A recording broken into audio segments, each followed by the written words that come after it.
stayed away. And frankly, probably would have been a lot better off staying away and talking from outside of the country as opposed to having to go back in, because people thought that could happen, and it did happen. And it's a horrible thing. But it's happening in our country, too. We are turning into a communist country in many ways. And if you look at it, I'm the leading candidate. I get indicted. I never heard of being indicted before. I got indicted 4 times. I have 8 or 9 trials, all because of the fact that and you know this, all because of the fact that I'm in politics. Now, Fred, I think the main thing to note here is that Donald Trump has not condemned Russia or its president, Vladimir Putin, for the death of Alexei Navalny, something that has drawn a lot of criticism from both Nikki Haley, but also President Joe Biden, who addressed this last night and continued to push Donald Trump and ask, why is he not being able to come out and blame Russia for what has happened? Fred? Right. No comparison between the plight of a Navalny and Donald Trump. All right, Elena Treen, thank you so much. Sarah. Thank you, Fred. All right, new this morning, President Donald Trump, the former president, floating an extreme proposal on how to deal with the migrant surge if he is reelected, and it includes militarized mass deportations and migrant detention camps. That's according to the Washington Post, who broke the story. A former Trump administration official says the former president is, quote, obsessed with getting the military involved. His campaign says Trump wants to pull off the biggest deportation operation ever in American history. I am joined now by Washington Post political investigations reporter Josh Dawsey. You are one of the reporters who broke this story. What more are you learning about this plan of this militarized deportation if Donald Trump ends up back in the White House? So former President Trump's campaign is saying this on the record, that they want to deport millions of people. They want to have the largest deportation force in history if he wins the presidency again. But what we were trying to report out are the challenges of doing such an aggressive operation, right? It's difficult to find. You would have to build potentially detainment camps for people that you would have to put them in. There are lots of challenges with finding judges, with finding the personnel to do all of this. But looks like, according to our reporting, that it's going to be one of his top priorities if he starts back in the administration, led sort of by his immigration advisor, Stephen Miller. Trump believes that talking about immigration, promising this sort of drastic approach is something that the American people want. I guess that remains to be seen. But what he's saying is if he comes in, not only will he continue trying to build a wall with Mexico, but that the deportations will be immensely bigger than in his first presidency. Former administration officials told us that when he was in the White House the first time, he was not nearly as focused on deportations. He was more focused on the wall, on other administrative actions that they could take related to immigration.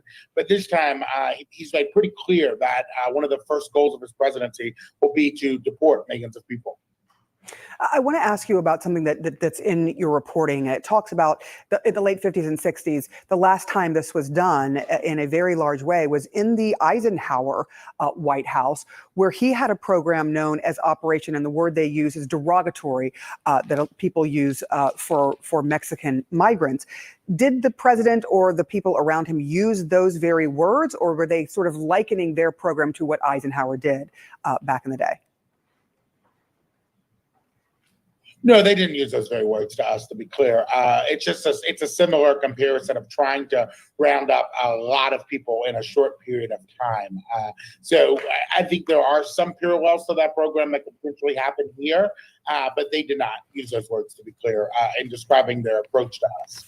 Okay. I do want to ask you about what current and former officials are saying about a plan like this to use the military on the southern border for this particular purpose.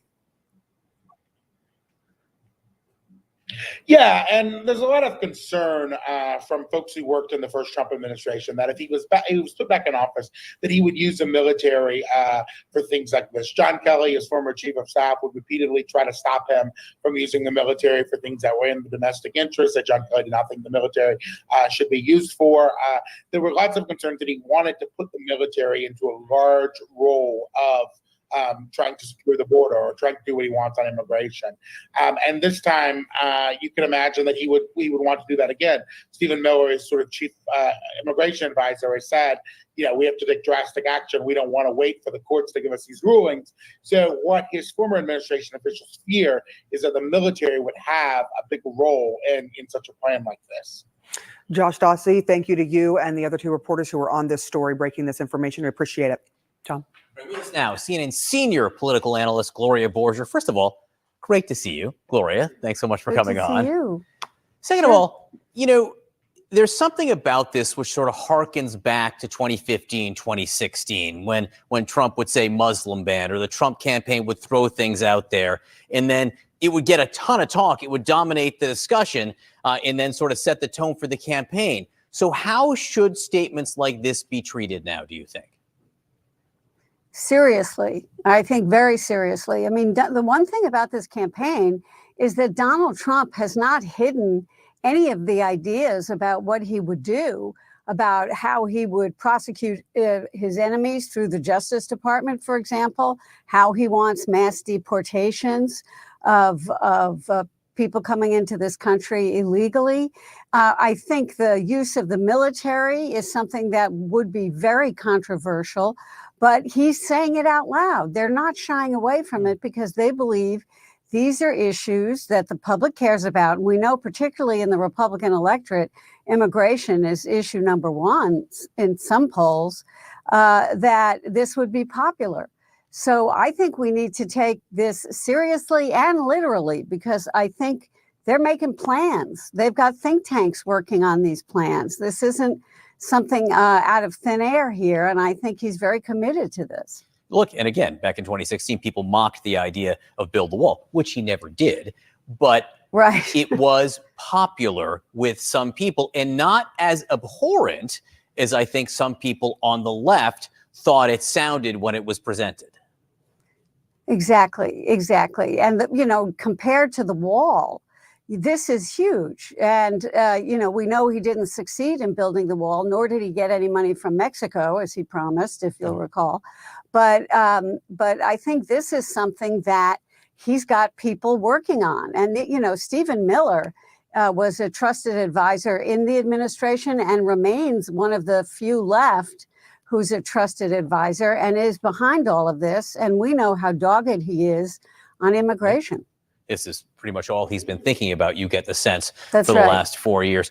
Gloria, I want to ask, we had Manu on just a few minutes ago, and he was outside the James Biden hearing. He's testifying in the impeachment inquiry into President Biden. And after all these revelations about this FBI informant who's now charged with perjury, getting information from the Russians, you still hear Jim Jordan being defiant about this. Is there an off-ramp, or what is the off-ramp for Republicans who were pushing so hard to impeach President Biden? Is there one? Well, it seems to me like what he was hinting at was placing the blame on the FBI, saying, they told us that this was a very credible informant and would be a very credible witness. They told us to trust him. And we trusted him, and that is why we came down so hard on these charges. So it seems to me, and he was doing quite a job of spinning there, but it was a miraculous effort at spinning. But it seems to me what they're going to go at is the politicized Justice Department and say, did they feed us someone who was giving us false information, and did they know it? And, you could hear a little bit of that in what Jim Jordan was saying to Manu, just kind of placing the blame on the FBI and not on the committee for pursuing something that was not true. When they launched the official impeachment inquiry, when they got the votes for it, there were those who said, look, you don't launch an impeachment inquiry without ultimately getting an impeachment vote. That the fact of an inquiry means there will definitely be a vote on impeachment. Does that still hold, though, given that they've turned up so little concrete evidence tying President Biden himself to shady business dealings, and the fact that you have some blue district Republicans sort of wobbly on this? Yeah, well, if they had a vote now, they probably wouldn't get it. So they're not going to have a vote. And I don't even know.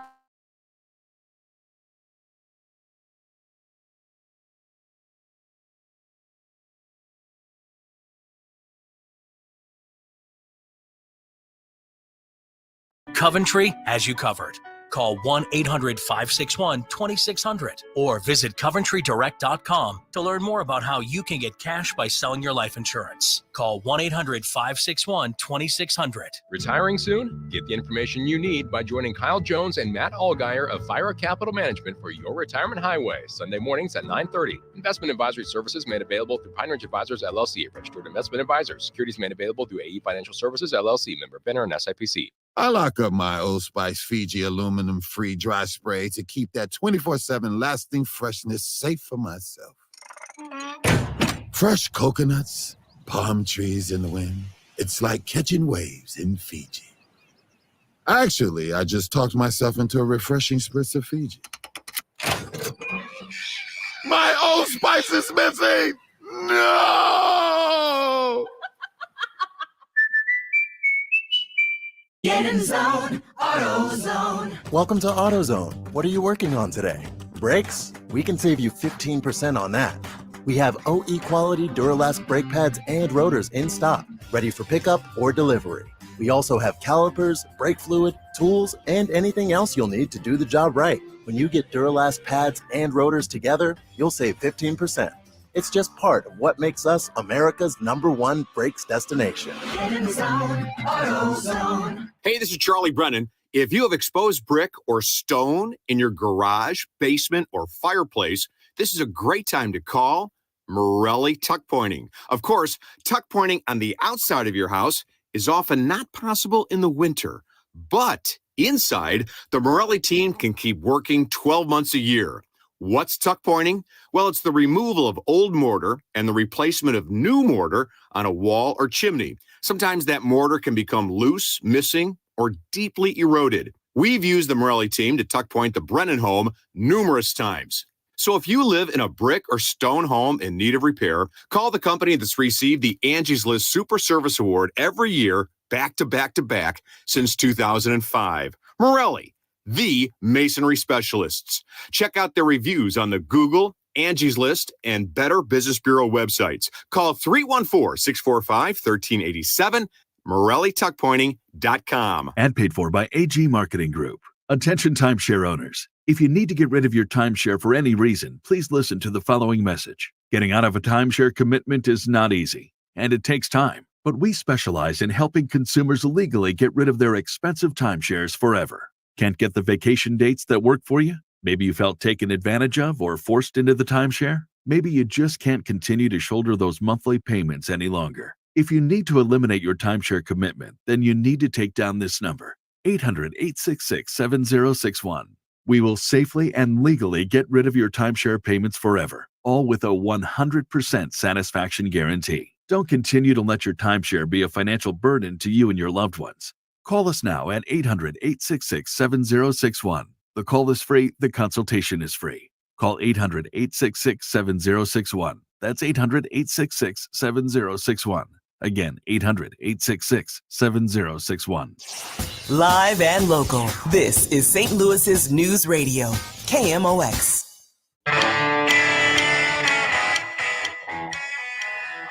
It's the Chris and Amy show on KMOX. Nate Gatter is in for Amy, who's currently on her deathbed, but she did check in. I'm going to get to that in a moment. Text messages 314-436-7900. As we just had the conversation about Sporting KC, and I learned literally 9 minutes ago that Sporting KC Stadium is not in Missouri. I didn't know. Sorry. Kansas City, to me, is in Missouri, and I know there's one in Kansas, so again, I blame them. I blame that metropolitan region for allowing there to be two Kansas Cities, because if you wanted to avoid confusion, you could have a West Kansas City. That's what they should have done. They didn't do that. Not my fault. It's theirs. These texters say, one, from a 636, I had no idea they played in Kansas. This one says, I don't even like soccer, and I knew they had a stadium in Kansas. Another one says, I didn't know it was in Kansas either. And then Amy Marks Kors, who is the typical host on this show, she's here 51% of the time. So she's majority owner of that seat, but she's not here that often. She said, I went there and didn't know it was in Kansas. Literally was at the stadium and did not know that. I don't know what to do with you people. But isn't there a river? But it No, there's never no river, it never right? occurred to you. No, there's no river there's no there. river. Okay. It never occurred to you. I've been over there, but it's been a long time. All of this time when people last year, I don't know, maybe you don't read enough city stuff, but like people take great pride. It's kind of like Mizzou people do the like lowercase k and KU, which is like, oh, Kansas not a state, whatever. Oh, how petty. Right. It's just silly. Well, people do Sporting Kansas, and they do the lowercase k generally. And the club will do this on like when St. Louis City post on like their social media, they'll call them Sporting Kansas, usually with a lowercase k, and not put the city on the end. See, I'm not on the message joke boards. being, well, this is you were just saying if you're not on social media, get on it and follow us. I'm not on. Well, I don't do a lot of Sporting KC social media stuff. Well, do you follow St. Louis City SC, the official account? Yeah, that's but what I'm saying. I've never noticed a lowercase. If they were playing K. Sporting Kansas City and it was written Sporting Kansas, no city, and a lowercase I just k, something wouldn't occur I to you? didn't notice. I didn't. No, I wouldn't have thought anything of I've it, never probably. doubted you as much as I am right now. I'm sorry. I just didn't know. I didn't know. Somebody is taking exception to you. Who? Nate Gatter. From a 618. It says, well, 618 already. The area. Hey, you stop that. The area around the Sporting KC Stadium is great. It has a great mall, raceway, training facilities, and great parking. Don't portray it as a Walmart parking lot. It makes you look ignorant. There's a Dave & Buster's there. The funny thing is Cristiano Ronaldo, the image of Cristiano Ronaldo going from the Bernabeu and Old Trafford to a stadium across the street from a Dave & Buster's. It doesn't matter what's really there. What is Also, wrong with Dave & when people Buster's? say great, when people with 618 area codes say great parking, what they mean is nothing interesting is around there, but there's a lot of big stop spaces it. where I can bring my SUV and park. That is what that means. Right. Because there's a lot of lots. Right. And Parking Kansas lots. City's really into that, so it's perfect for them because Arrowhead and Kaufman are also way out in the suburbs on the other side. They have 0 stadiums in the, well, I guess that's technically the city limits extends that far. It is. Barely. Well, no, but they have right? no Yeah. stadiums, anything that would be called an urban area. Okay. Well, I mean, you've been to Arrowhead or Kaufman. You've been to Kaufman for sure, tons of times. The last time I've been to the Kansas City area was 2002. Really? Yeah. Interesting. I That went surprises me. I went to a Chiefs game. Did you not travel with the White Sox at all? Very rarely. Interesting. Yeah, very rarely. I mean, I went to a lot of the stadium, Boston, Pittsburgh, Tampa. Never went to KC though. I don't know the exact mile. I would guess that if you dropped a pin in whatever would be considered right in the middle of downtown Kansas City, that Arrowhead and Kaufman are a good 8-10 miles east of that. Mm-hmm. They're probably farther from downtown as the crow flies than Sporting Kansas City Stadium is, even though it's on the other side of the state line. Would be my guess. I don't know for sure. Our stadium's nicer though, right? Than Sporting Kansas City's? Yeah. Much. Yeah. Okay. Texter says, if Iowa City is in Iowa and New York City is in New York, then what state do you think Kansas City is in?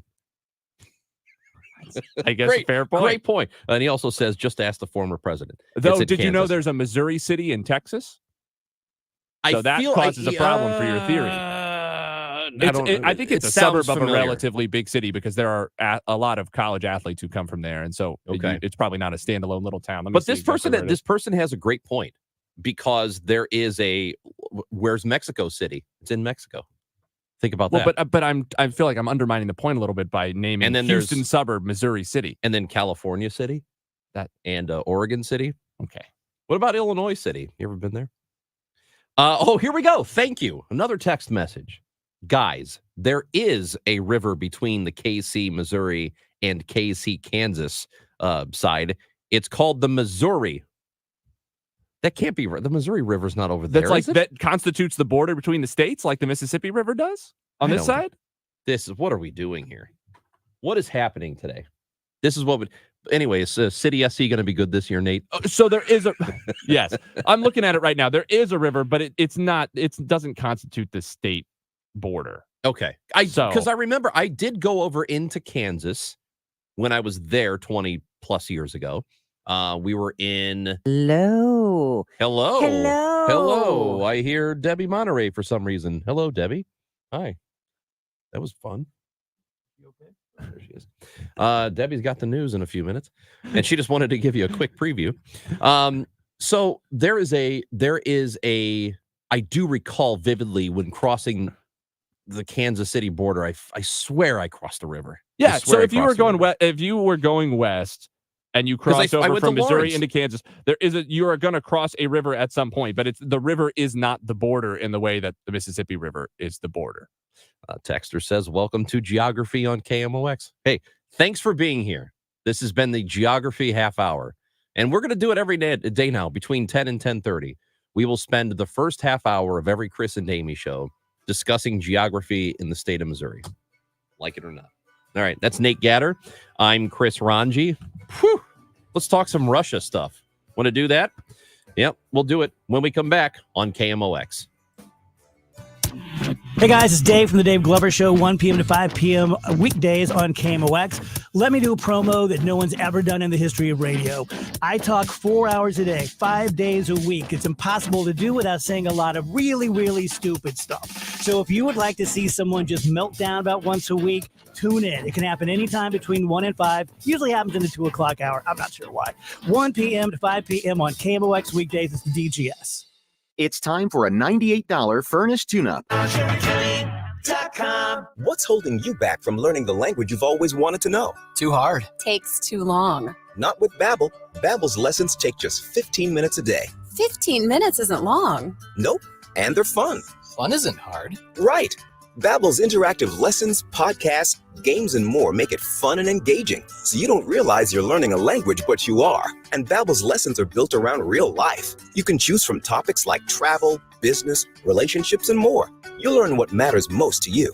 Plus, Babbel's lessons are designed to get you speaking right away. In 3 weeks, you're able to start having conversations. Just 3 weeks. Even better. Since Babbel's lessons are designed by language experts and voiced by real native speakers, you'll get the accents just right and be able to carry on conversations with confidence. Learning a language with Babbel doesn't take long. And with Babbel, it isn't hard. It's perfect. And now, try Babbel free at Babbel.com. That's BABBEL.com. Babbel.com. Hi, this is Kent Newbold for Newbold BMW. Do not trust your BMW to some quickie lube place. Bring it to our award-winning service department. That's Newbold BMW in O'Fallon, Illinois, or newboldbmw.com. You'll be sold on Newbold. My house has a new glow. I love my windows. Universal Windows Direct. Hey guys, it's Glover. Right now, schedule your free in-home estimate. For every 2 windows you buy, get the next 2 free, plus a free upgrade to triple pane glass. And they'll double your energy tax credit. Restrictions apply. Like me, you'll be saying, I love my windows. I love my windows. They've got that brand new home effect. Universal Windows Direct. Sunny skies, 56 degrees downtown at the Arch. I'm Megan Lynch, KMOX News. The shooting that killed a cinematographer on the set of Alec Baldwin's movie Rust made headlines around the world. Baldwin's set to go on trial later this year, but today, the trial of the film's weapons specialist, Hannah Gutierrez-Reed, is set to begin in New Mexico. She pleaded not guilty to charges of involuntary manslaughter and tampering with evidence. Here's CBS's Omar Villafranca. Today, jury selection begins in the trial of Hannah Gutierrez-Reed, the armorer in charge of that gun and other weapons on set. Prosecutors say the 25-year-old loaded a .45 caliber revolver with dummy rounds and at least 1 actual bullet. After the shooting, investigators found 6 more live rounds on the set when there should have been none. The prosecution also has evidence from text messages suggesting Gutierrez-Reed used cocaine, alcohol, and cannabis the night before the incident. Israeli strikes across Gaza killed at least 67 Palestinians overnight and into Wednesday, including in areas where civilians have been told to seek refuge. The aid group Doctors Without Borders also says 2 people were killed when a shelter housing staff in the Gaza Strip was struck during an Israeli operation in an area where Palestinians have also been told to seek shelter. With election season already underway, some state election officials are expressing frustration that Congress has yet to allocate federal money they've come to rely on.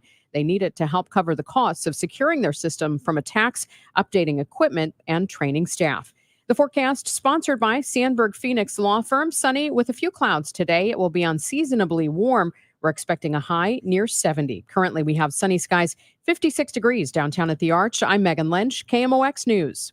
At Sandberg Phoenix, we're more than just a law firm. Our attorneys are committed to you, your business, and your community. We are ready to serve you in the areas of business litigation, intellectual property, health law, and products liability. SandbergPhoenix.com. The choice of lawyers is an important decision and should not be based solely on advertising. You can admit it. You're obsessed with the news. But you don't want to be that person watching TV waiting for the next news story to break. So use your ears instead with the free Audacy app. With this station available on the free Audacy app, you can get your local news and discover news stations from around the country. And with hundreds of podcasts also available, you can go deep into the topics you care about. Download the free Audacy app wherever you get your apps to get the news you crave. Your news fix, your Audacy. The Doctors of Ophthalmology Associates are pleased to welcome Dr. Samuel Berry to the practice. He joins Doctors Birdie, Malhotra, Brasati, and Royer as the Doctors' Doctors. 314-966-5000 or youridoc.com. Broadcasting from the underlined Three Lawyers. GetJim.com studios. KMOX. Your garage door is the largest piece of moving equipment in your home. When it needs help, call the experts at Overhead Door Company of St. Louis. Their certified technicians repair all brands of doors and openers, and you can even schedule evening and weekend service. Just call 314-781-5200 and always look for the red ribbon. It's your assurance you've got the genuine, the original Overhead Door, the most trusted garage door company in St. Louis since 1926. For same-day service, schedule online at overheaddoorstlouis.com. 314-781-5200. Cards issued by Sutton Bank and Celtic Bank, members FDIC. Terms and conditions apply. The needs of modern businesses are always changing, but corporate cards haven't evolved in decades. Until now. Meet Ramp, the all-in-one finance platform that combines corporate cards with spend management software. Ramp is the only card designed to actually help your business spend less, not more. With Ramp, you can set custom controls to stop out-of-policy spend before it even happens. And Ramp software even does expense reports for you. No more manual entries, no more chasing receipts. And with best-in-class accounting integrations, you'll close your books in days, not weeks. Ramp gives you better insights and a real-time view of all company spend, so you can stay focused on the big picture and build a healthier business. Join over 15,000 businesses who have switched to Ramp and start saving an average of 5%. Modern finance runs on Ramp. And now get $250 when you join Ramp. Just go to ramp.com/free. That's ramp.com/free. Hey, it's Matt Pauley. I'm in Jupiter, Florida, the spring training home of the Cardinals, and you can hear my daily spring training reports mornings and afternoons direct from the team complex on the home of the Cardinals, KMOX.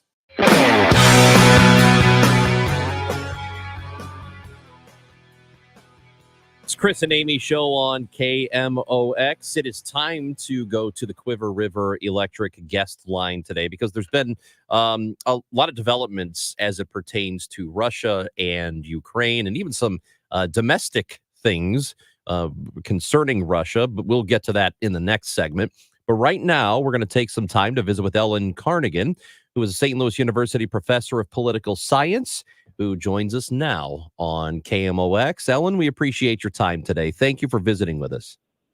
Glad to be here. Wanted to focus on the death of Alexei Navalny with you, the development that happened just a few days ago, that it almost felt like it was inevitable. After he went back to Russia, after escaping many years ago, he decides to go back. He's been in prison. The situation there with him and the fact that he is now dead and everybody suspects that Vladimir Putin had everything to do with his death. What does this mean greater picture for the politics of that region and ultimately the United States? Okay, well, I think one thing to keep in mind is that the opposition, the anti-Putin opposition in Russia, which of course would include Navalny, was in very restricted situation prior to Navalny's death. That is to say, it was almost impossible to say anything publicly that would criticize Putin or especially the war in Ukraine. Most prominent opposition leaders were either in prison, like Navalny, or in exile. Many people, not at all prominent, had also decided that they weren't safe to stay in the country and had left the country. So the opposition prior to Navalny's death was in a very restricted state, and it remains in that state today. So in some ways, his death doesn't make it worse because it had been in such a poor shape beforehand. would there have been a real political, let's say he wasn't in prison for any reason, and Putin didn't, he very quite literally imprisoned a political opponent. Let's say that had not happened. Would he had a real opportunity to defeat Putin in an election?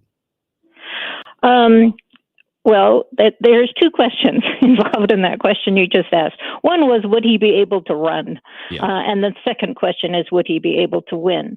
I think it's fairly clear he would not be able to run. Any candidate that Putin sees as an actual threat never manages to get on the ballot. And usually the reason is that the Election Commission says that some of the signatures that were on the petition to get the person on the ballot are invalid. And the Election Commission can pretty much do that at will. So that it's highly unlikely that he ever would have been able to run in a presidential election. Had he been able to run in a presidential election, it's not at all clear that he would have won. That is to say, he is perhaps the best known opposition figure, but he is not universally loved within Russia. And part of that is because of the Putin regime's control of the press, so that what a lot of people know about Navalny is what Putin chooses for them to know, and is not at all flattering. But given that situation, it would have been hard for him to be a credible threat. I think the thing with dictators, though, is that they don't tend to have really good information about what people think and how people might behave. And so they're worried about potential threats, even if that potential threat is not necessarily going to immediately push them from office. Bearing all of this in mind, what is the future, do you think, in the short and maybe longer term for the Russian opposition? Well, I think in the short term, things are likely to remain roughly as they are, with people who are involved in the opposition most active outside the country as opposed to within the country. And that, of course, is a real restriction in terms of effectiveness. Navalny's wife, Yulia, has announced that she's going to take over leadership of his organization. And she strikes me as a really competent woman. And I think she has, at this moment in time, but probably going forward as well, a fair amount of sympathy from the population. So there's some potential there, but that doesn't change the overall situation that there's not much an opposition politician can do from outside Russia. And if they return to Russia, they tend to end up in prison. We have seen over the last several months, and I think we could all see this coming, the difficulty in getting more funding to Ukraine in their effort to drive Russia out of their country following the invasion.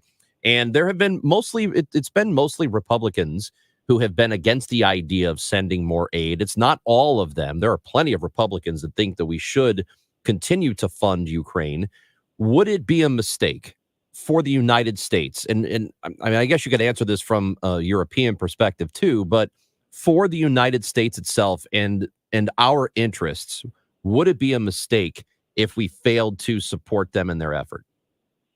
Well, I certainly think it would be a mistake. I think what we have seen in the last couple of months in terms of what's happening in the fighting in Ukraine is that Ukraine is having trouble holding the line without the aid that they had been getting in the past. That without that aid, it is much more likely that Russia will simply win. And if Russia wins in Ukraine, I see no reason why Putin wouldn't want to move on to other countries. And probably the first of those might be Moldova, which is not a NATO member. But after that, we start getting into NATO members. If Putin attacks a NATO member, the United States is obligated by the terms of the NATO treaty to defend that person. I think we'd be much better off fighting this war in Ukraine than in Poland. Ellen Carnigan, St. Louis University professor of political science. We appreciate your time. Great information again. Thank you for talking with us. Thank you very much. That is Ellen Carnigan visiting with us on the Quiver River Electric guest line. We have More Russian-related news to bring to you, or a story that's happening now, but more so as it pertains to domestic issues. And we'll discuss that with Scott McFarland from CBS News. The correspondent is with us when we come back on the Chris and Amy Show on KMOX. If you're hiring, it can feel like you're trying to find a needle in a haystack. You can hope the right person comes along, or you can just use ZipRecruiter. And now you can try it for free at ZipRecruiter.com/radio. In fact, ZipRecruiter has helped a lot of business owners find their needle in a haystack, like Marco, president of operations at Telly Tires and Auto Centers. Because Telly Tires has grown a lot in the last few years, Marco needed to hire everyone from a receptionist to a store manager to a head mechanic. ZipRecruiter helps me find all the right people, even the most difficult jobs to fill. ZipRecruiter helps me keep my business running. Take it from Marco and millions of other businesses who've used ZipRecruiter. ZipRecruiter can help you find the needle in the haystack. See why 4 out of 5 employers who post a job on ZipRecruiter get a quality candidate within the first day. And right now, you can try ZipRecruiter for free. That's right, free at ZipRecruiter.com/radio. That's ZipRecruiter.com/RADIO. ZipRecruiter.com/radio. ZipRecruiter, the smartest way to hire. Missing this? Goldschmidt swings and he hits the ball left field. That's deep down the line, and it's a goner. The Cardinals' 2024 season is about to begin. Hi, it's Matt Pauley. I'm in Jupiter, Florida, covering Cardinals spring training. Matt's got everything you need to know. With reports mornings and afternoons and Sports Open Line weeknights from the T.R. Hughes Homes Broadcast Center. Cardinals spring training coverage sponsored by St. Louis Composting, Wilkie Window and Door, and Norm's Bargain Bar. On the home of the Cardinals, KMOX. At Consumer Cellular, you get the same exact coverage as the largest carriers, but for up to half the cost. Same thing, up to half the cost. Up to half the cost for the same thing. 50% the money for 100% the same thing. I hope I'm making myself clear. Consumer Cellular. When freedom calls, we're here to answer. Call us at 1-888-FREEDOM. Half the cost savings based on cost of Consumer Cellular single-line 5GB data plan with unlimited talk and text compared to lowest cost single-line postpaid unlimited talk, text, and data plan offered by T-Mobile and Verizon May 2023. Do you feel like you're going through life clouded by doubt? Talk to California Psychics. Our trusted and accurate psychics are available 24/7, and we guarantee if it's not life-changing, it's free. Download the app or connect with us at CaliforniaPsychics.com. Right now, new customers get 80% off their first reading.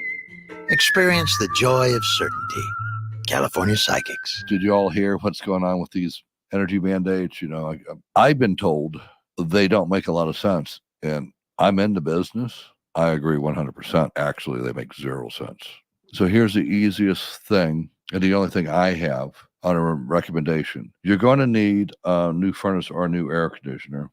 Just call me for a just common sense approach to your heating and cooling needs for your house. If your system is old or you just want to replace a system, now just call me. It's Bart Inman. One easy number in Missouri and Illinois. The easiest and the only one, Missouri and Illinois, is 314-293-2600. Again, it's Bart Inman, 314-293-2600, or on the internet, it's bartinman.com. That is Bart with a B, Inman with an I.com. Our goal at Neovitin is to make supporting your nutrition as easy as possible.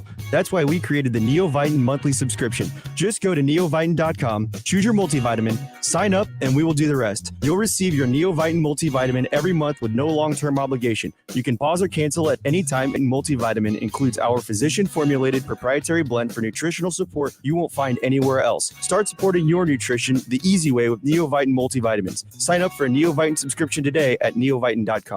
I'm Dave Glover, and I see clearly now thanks to the doctors, Dr. Greg Birdie, Ranjan Malhotra, Robert Brusati, Andy Royer, and Samuel Berry. You can too. Just go to youridoc.com. SNL Coin. We buy gold and silver coins, silver and gold jewelry. Also buying gold-filled and silver plates. Before you sell, call SNL. 314-544-3600. 314-544-3600. SNL Coin.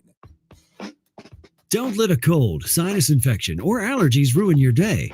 Breathe easier, sleep better, and feel healthier with Navage. Visit Navage.com, Walmart, Walgreens, CVS, or a store near you. Chris Rongey. Wonderful bones, great eyes, and you dress really interesting. On KMOX. Chris and Amy show on KMOX. Amy is out. Nate Gatter is in. I'm Chris Rongey. Back to the Quiver River Electric guest line we go this morning, and we visit with a regular on the show. It is Scott McFarland from CBS News, who covers Washington, White House. He's all over the place. He's fantastic, and he is with us now on KMOX. Scott, good morning. Right back at you. Good morning. Hey, let's talk about what's happening with this Alexander Smirnov news. There were court documents that were released yesterday. We heard about them, later in the afternoon, early evening. And explain exactly what he is guilty of doing, because now he's been charged by the Department of Justice. And there's a new filing that came out a few moments ago from the special counsel in this case, again asking a judge to keep Alexander Smirnov behind bars until trial. There's obviously concern here about this guy. Smirnov faces 2 federal criminal charges, accused of making a false statement and making a fictitious report. He's an FBI informant and has been for some time, but according to the prosecutors, he spun false tales about Hunter Biden, the president's son, and President Biden, linking them to some bribery allegation involving the Ukrainian energy company Burisma. And the prosecution says that these are false claims. But they're not just incidental false claims. These statements by Alexander Smirnov to the FBI led to the filing of an FBI report, as they do with their witnesses, and it has been the backbone of this House Republican effort to lead an impeachment inquiry into President Biden. Now the prosecutors are saying it's all false, and they want him jailed, saying he's a flight risk, and that he has not just ties to foreign intelligence, but he claims to have ties to Russian foreign intelligence. What's more, they say he claimed Russian foreign intelligence is the one ponying up these false stories about Hunter Biden. What are the implications then for both the inquiries into Hunter Biden and ultimately, if there are any, for the president?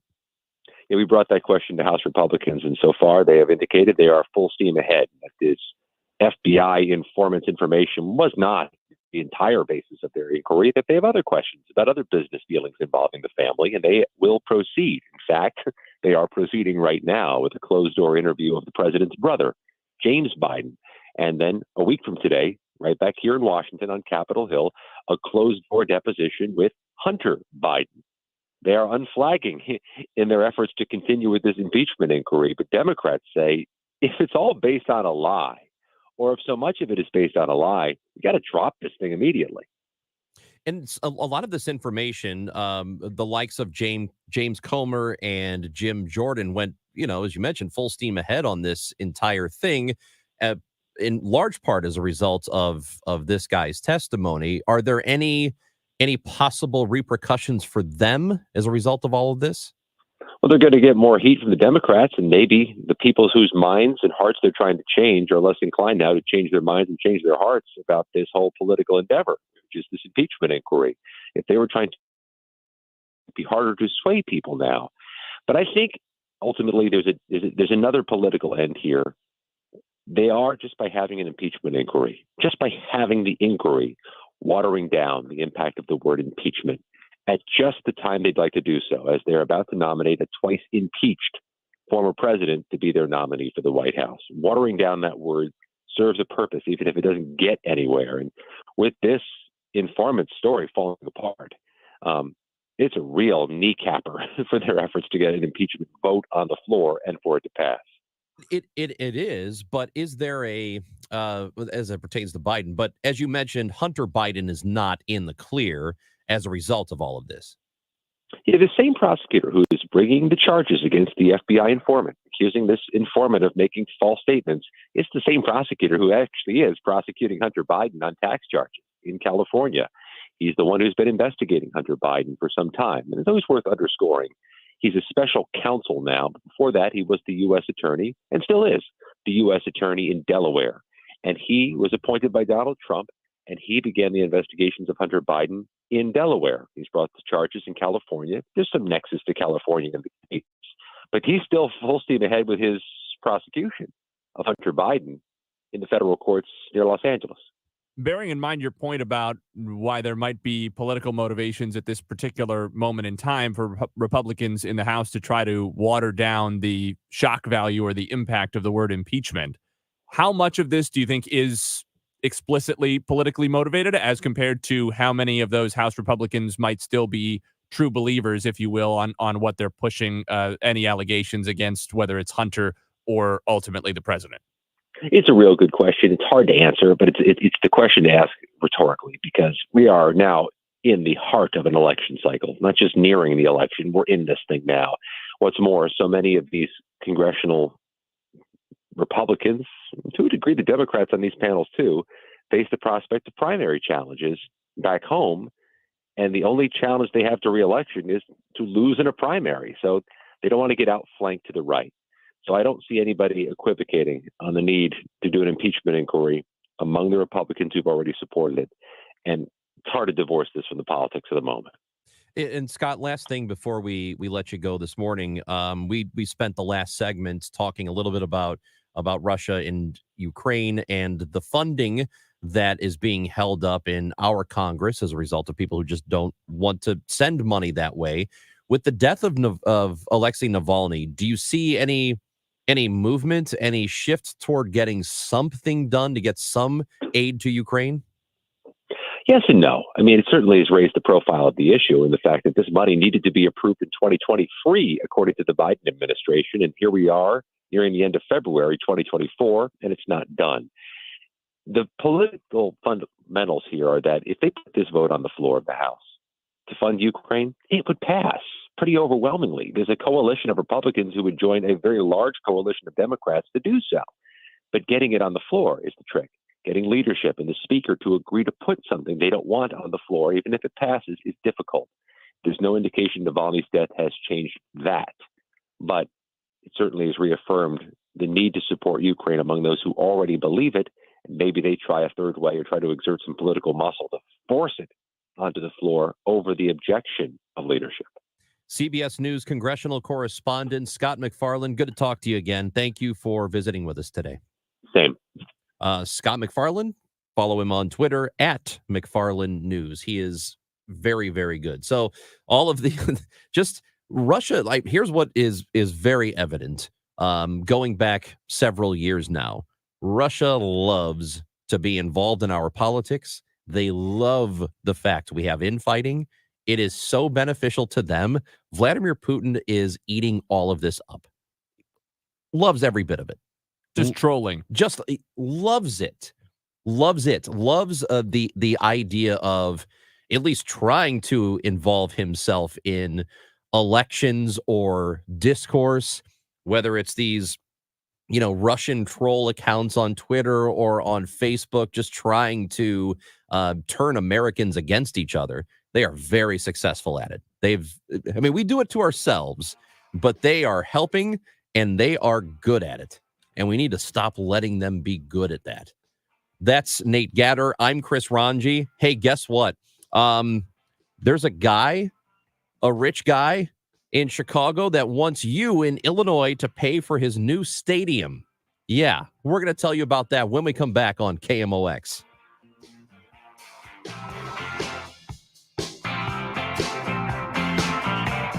Hey, have you saved more than $300,000 in an IRA or 401k? You may not realize it now, but you've got a big problem on your hands. And that problem is taxes. Learn how you could dramatically reduce the taxes on these accounts in retirement in a one-night adult education class, Retirement Planning 101. It's held at colleges and universities throughout greater St. Louis and Southern Illinois. And it's hosted by financial and tax architects, your retirement professors. In just 3 hours, you'll benefit from decades of financial planning experience on taxes, healthcare, Social Security, investing for income, and more. If you've saved at least $300,000 for retirement, register now by calling 314-626-8817. You'll pay zero tuition for the class, so call 314-626-8817. Advisory services offered through Financial and Tax Architects, an SEC registered investment advisory firm. Insurance products and services offered through Financial and Tax Architects. Finding great candidates to hire can be like, well, trying to find a needle in a haystack? Sure, you can post your job to some job board, but then all you can do is hope the right person comes along, which is why you should try ZipRecruiter for free at ZipRecruiter.com/free. ZipRecruiter doesn't depend on candidates finding you. Its powerful technology identifies people with the right experience and actively invites them to apply to your job. You get qualified candidates fast. So while other companies might deliver a lot of hay, ZipRecruiter finds you what you're looking for. The needle in the haystack. 4 out of 5 employers who post a job on ZipRecruiter get a quality candidate through the site within the first day. ZipRecruiter, the smartest way to hire. And right now, you can try ZipRecruiter for free. That's right, free. Just go to this exclusive web address, ZipRecruiter.com/free. That's ZipRecruiter.com/free. ZipRecruiter.com/free. You've got spring fever, ready to get outdoors, soak in the sun, barbecue, host get-togethers. Is your outdoor space ready? Did you make all those improvements you wanted to make? Time to call Chesterfield Fence and Deck, the sign you have the very best. With 56 years in the business and thousands of satisfied customers, Chesterfield Fence and Deck will do a quality job that will last for years to come. Fences, patios, decks, pergolas, retaining walls, screen rooms, sunrooms. Need some help putting it all together? Chesterfield Fence and Deck has free project design, free in-home estimates, or stop by their huge showroom in the Chesterfield Valley. As a customer of Chesterfield Fence and Deck myself, I can personally attest that my Eastern cedar fence is almost a dozen years old and has far outlasted the other fences in my neighborhood. Because when you are choosing a company, it's not just about price, it's about quality, top quality materials, experienced installers, and great customer service. Mention me, Debbie Monterey, and they'll offer you 48 months interest-free financing. ChesterfieldFence.com. KMOX, KECK HD2, K254CR, St. Louis. The legendary voice of St. Louis, KMOX. Always live on the free Audacy app. Regulated activities performed by a licensed affiliate. I had no idea I could sell my life insurance policy. Norman and Nancy Duggan for Coventry Direct. We were about to let Norman's policy lapse because premiums have become expensive.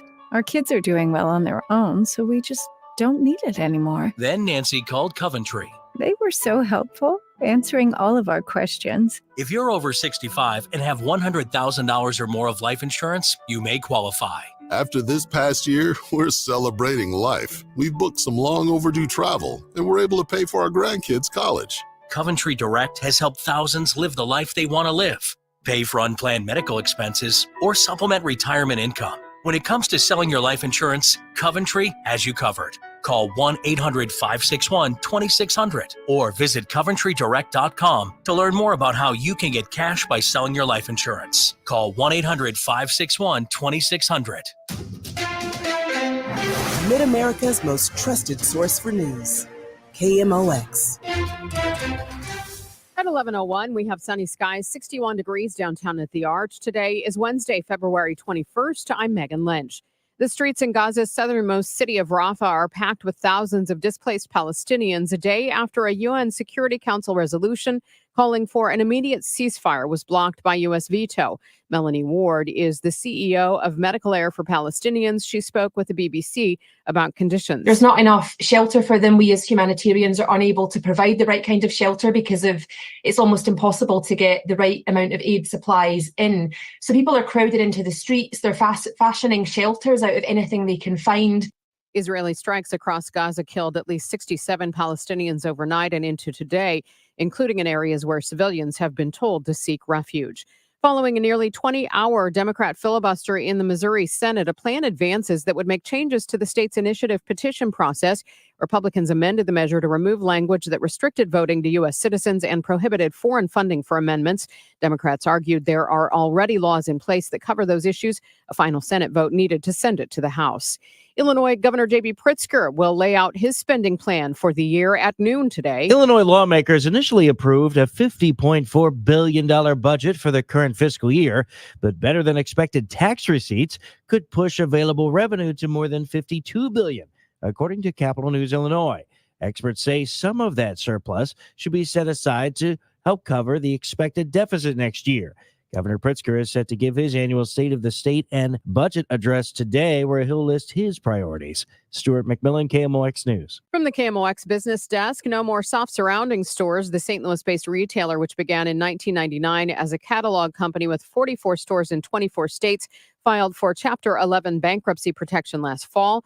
The bankruptcy's restructuring plan called for soft surroundings catalog operations to be sold to Coldwater Creek, and the brick and mortars were closed. That time has come. The Richmond Heights store at the Boulevard on Brentwood will close February 27th. The store closing sale is going on now. The Dow from Stifel this hour down 69 points at 38,494. The S&P 500 is down 8 points at 4,967. The weather sponsored by GL International Realty. We're looking for sunshine today, unseasonably warm. We're expecting a high near 70, cloudy and mild tonight, but we could see a thunder shower in spots late, an overnight low of 54.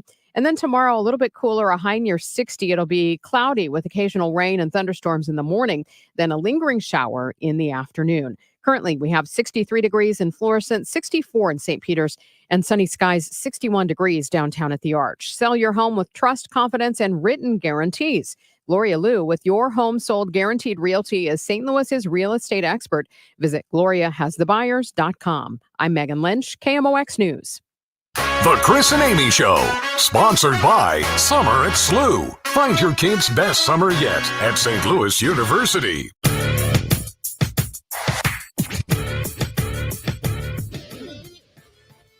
All right, Nate Gatter, we're having a day today. It's the Chris and Amy Show. There's a thing that's happening in the state of Illinois, and really it's happening in Chicago, but the entire state could ultimately be on the hook for paying for it. How do you feel about paying for a new stadium in a city that you'll never go to? So let's talk more about this as we go to the Quiver River Electric guest line this morning. Brendan Moore is the Illinois State Government reporter for Lee Enterprises out of Springfield and joins us this morning on KMOX. Brendan, good to have you with us. How are you? I'm doing just fine. Thanks for having me on, guys. So here's what's happening. The Chicago White Sox have proposed a new stadium right downtown. It's in an area called the South Loop. Jerry Reinsdorf is the owner of that team and went to Springfield yesterday trying to lobby the state for money. What do we know about the meeting and what happened at the meeting or meetings that he had yesterday? So from what we understand, the meetings were very preliminary. Reinsdorf came down with a group that included officials with Related Midwest, which is the real estate company that owns this plot of land in the South Loop where the White Sox want to build. They gave a presentation, and by all accounts, it went well. It was cordial. According to the chairman himself, he didn't say much to reporters when he was in the Capitol, but he did say the meeting seemed to go fine. The statements from the legislative leaders indicate that as well. But as Illinois Senate President Don Harmon indicated, we're still in the early innings. It's February. The state legislature doesn't adjourn until May, so there will be some time to dissect Reinsdorf and Related Midwest's proposal down here in the State House. Any idea of what specifically he is asking for? Because I know that when you talk to people about, public money, public funding for stadiums, I'd say the vast majority of people would say, no, I don't want to pay for that. And especially if you're downstate Illinois, why would you want to pay for a stadium in Chicago? Right. Public funding is certainly not the most popular concept. According to Reinsdorf, he told reporters yesterday that an official ask was not made in these meetings. However, we do have some idea of what the White Sox might be asking for. Crane Chicago reported last week that the team and Reinsdorf is going to be seeking essentially an extension of the hotel tax, 2% hotel tax fee that has went towards building Guaranteed Rate Field, and later went towards renovating Soldier Field, basically extending that and putting that towards the new stadium. And they also want a special tax district on the site that would basically capture the sales tax revenue generated, and that would also go towards paying down the bonds. So technically speaking, it's not that it would be a new tax on Illinois taxpayers because the hotel tax is already in existence. And obviously the 78, this site in the South Loop, is an empty spot of land. There is nothing there, so there is no tax being generated on that right now. However, it is still a public subsidy. And to say there is skepticism about public subsidies for facilities that will be used by privately owned sports teams, that's putting it mildly. Reinsdorf is going to have a very difficult job selling this to not just legislative leaders, not just to Governor Pritzker, but to rank and file lawmakers. Several of them yesterday indicated they'd like to learn more, but just based on what they've heard, it might not be something they're interested in. Do you know, or have you gathered a sense of sort of what the pitch is, what the rationale is, certainly for those downstate listeners we have, as to why it's in their best interest, or even if it's not, why they should still be on the hook anyway for paying for a stadium for a billionaire owner that's 5 hours away from where they live? Right. Well, I suppose the argument can be made that Chicago is the economic engine of the state of Illinois, that when Chicago does well, the state does well, that perhaps a project like a stadium that would anchor this larger development could unleash billions of dollars in additional development. But at the same time, that gets to the question of does a billionaire team owner need a public subsidy to do that? Could he not go to private investment to try to finance that project? Which again, when it was unveiled a few weeks ago, I think everybody thought the design looked great, the renderings. But then there's obviously comes the ask. What does he want? And that has kind of come out in the past week or so, and so far it hasn't had a great reception, at least among anecdotally from the public, but also in the State House. And that's a problem the Bears have also faced as they try to build a new stadium either on the lakefront in Chicago or out in Arlington Heights. Again, it's not 1988 when the White Sox last came to the legislature to try to get public funding, and they successfully did, to build Guaranteed Rate Field. Things have changed. They're still paying off the bonds from building that stadium as well as the Soldier Field renovations. So we have a body of evidence that shows that public subsidies are not a great investment when it comes to building sports stadiums. So it's going to be a heavy lift for Reinsdorf, but he's done this before, so you can never count him out. Yeah, you did mention the late 80s, and they threatened to move to Tampa Bay. They were close to, well, at least they say they were close to getting it done, and so it would have been the Tampa Bay Sox. And then the governor at that time stepped in and gave him a good deal, and that's why it's happening now. So here we are many years later, and again, because as Nate said, we have a lot of listeners in the state of Illinois who are south of Springfield, Springfield and south of there, who believe, people who live in the state of Illinois, who believe the narrative is there that it's broke, that the state is broke, that the taxes are already high to live in the state. And then you add this element to it. Are legislators from downstate less likely to be on board with an idea like this? I would say yes. And, just talking to some legislators yesterday, that was certainly the indication. I did talk to State Rep Jay Hoffman yesterday, a Democrat from Swansea, in the Metro East. And he said he hasn't been briefed on the full plan, but just based on what he heard from media reports, that type of commitment of public funds is something that is probably out of the ballpark. And that was a direct quote from him.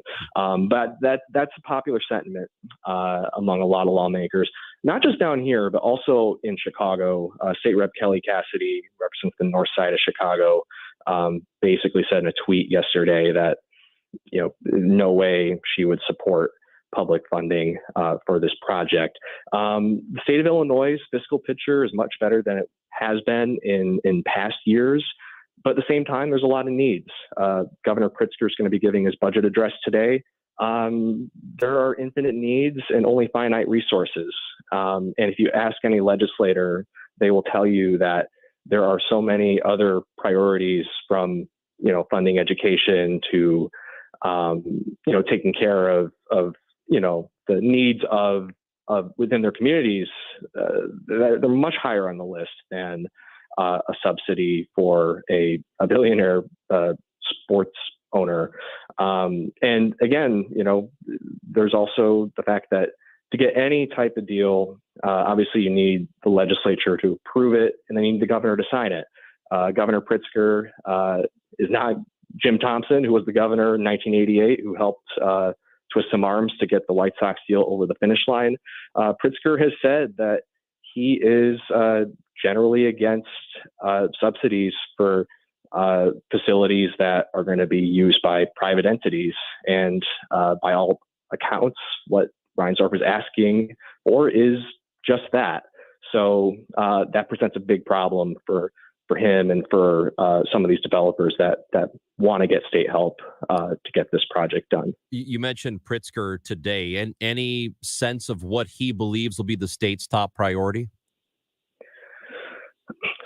The state's top priority in terms of his address, what he believes the state needs to get done, and outside of the stadium stuff. Yeah, absolutely. Well, the governor, he's every year focused on increasing funding for public education, for pre-K, and for K through 12 schools. So that's certainly going to be a big part of it. And obviously, there's currently the migrant crisis that's kind of engulfed Chicago, and that's been a strain on state resources. So expect to see more of that. And then obviously, state of Illinois has had some pension problems in the past several decades, and so paying that down. Quite frankly, there's just a lot of fixed costs kind of built in to the budget that the state kind of has to spend on, and it doesn't leave a lot of room for a lot of these extra things. So it's always competitive for state dollars, and there's going to be no shortage of advocacy groups and lawmakers that are going to be fighting for a piece of the pie. Jerry Reinsdorf has a lot of competition in that sense. Yeah. Brendan Moore, we appreciate your time. Thank you for visiting with us today. Thanks for all the information. Yeah, thank you guys for having me on. Brendan Moore, Illinois State Government reporter for Lee Enterprises. You can see his coverage in the St. Louis Post-Dispatch as well. So in terms of spending, in terms of the state and the taxpayers and just public funding in general, there was a time where I thought, sports is great. Love to have a stadium, love to have a team in town, do whatever you have to do to get it done. I am not on board with public funding for stadiums. I want to talk more about that because there's another owner in baseball that is threatening to leave his town as well to get a new stadium. Same sort of thing. They're doing it all over baseball. The A's have done it. There's another team doing it. We'll talk about that when we come back on KMOX.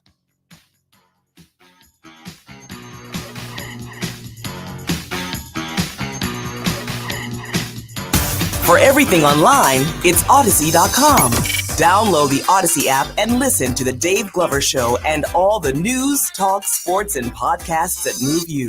Audacy, that's Audacy. If you owe the IRS, you have a legal issue, and you need the Lance Drury Law Firm. We'll protect your rights. Log on at lancedrurylaw.com. How are balloons made? Where did the dinosaurs go? Why is the sky blue? Your kids asked you the tough questions because they trusted you. So how about another question for you? Do you have a trusted financial professional to go to for answers on your retirement? Questions like, how much do I really need to retire? When should I take my Social Security benefits? Could my taxes go up when I stop working? We'll leave those tough kid questions to you. But for your retirement questions, FIRA Capital Management is the team to ask. Call them today at 314-328-4400. We all have important questions. Get your retirement questions answered with help from FIRA Capital Management. Call now at 314-328-4400. That's 314-328-4400. Investment advisory services made available through Pine Ridge Advisors, LLC, a registered investment advisor. Securities made available through AE Financial Services, LLC, member FINRA and SIPC. 15 years ago, we were adding on to our home. And so I convinced Sean we should update the kitchen. We did some research and we decided to go with 3-Day Kitchen and Bath. Their reputation was phenomenal. To design, do the construction and the finish work, what we wanted was what we got from start to finish. So fast forward 15 years, our family's changed. We've gotten bigger. There just wasn't the space in the kitchen anymore. People were banging into each other. We decided 3-Day Kitchen and Bath. Here's the problem. What are our solutions? Comparing working with 3-Day Kitchen and Bath 15 years ago, today, their ability to design what you want was the same. Everything has been what I want. The quality of 3-Day Kitchen and Bath, I think, is phenomenal. The countertops and the cabinets that they use are great. They were just good guys doing good work. For more about your new kitchen or bath, visit 3daykitchen.com. 3-Day Kitchen and Bath. Paid for by government.com. Did you hear? A recent stash of $20 gold Liberty coins from the 1800s has been found. These gorgeous gold coins are as bright and shiny as the day they were struck in the late 1800s, and less than 50 of these gold coins are available. Coin experts are calling this gold find an incredible opportunity. Call 1-800-973-3097, and you are guaranteed a $20 gold Liberty coin minted by the U.S. Mint in the 1800s. But with extremely limited availability, you must call now. These gold Liberty coins from the 1800s are still in uncirculated condition. That is history you can hold in your hand. To learn more, call 1-800-973-3097. Call now, and you will receive a free American Coin Collector's Bonus Package, a $75 value free with every order. Call 1-800-973-3097 now to secure your $20 gold Liberty coins dated from the 1800s before they sell out. That's 1-800-973-3097. News, talk, sports. The voice of St. Louis, KMOX.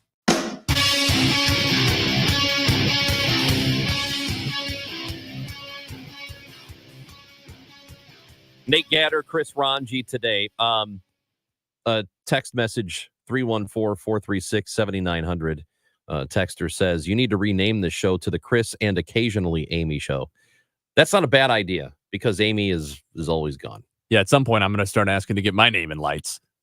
You know what? It could be the Chris and Nate, John, Mike, Doug, Dave, Jim show. And Amy. I mean, it is still Amy. As you said, she's still, the majority owner of the second chair. She is. She's got 51% ownership. That's all you need. That is that's exactly it. So we were just talking about the stadium thing, and we went through the vote in, was it 2018? I believe it was 2018 or 2019 in St. Louis. 17. The initial MLS stadium vote. Yeah, it was spring of 17, I believe, that the people of St. Louis voted against funding the Union Station plan. And I'll admit that at that time, what I said was, this is probably our only chance to get a soccer team in town.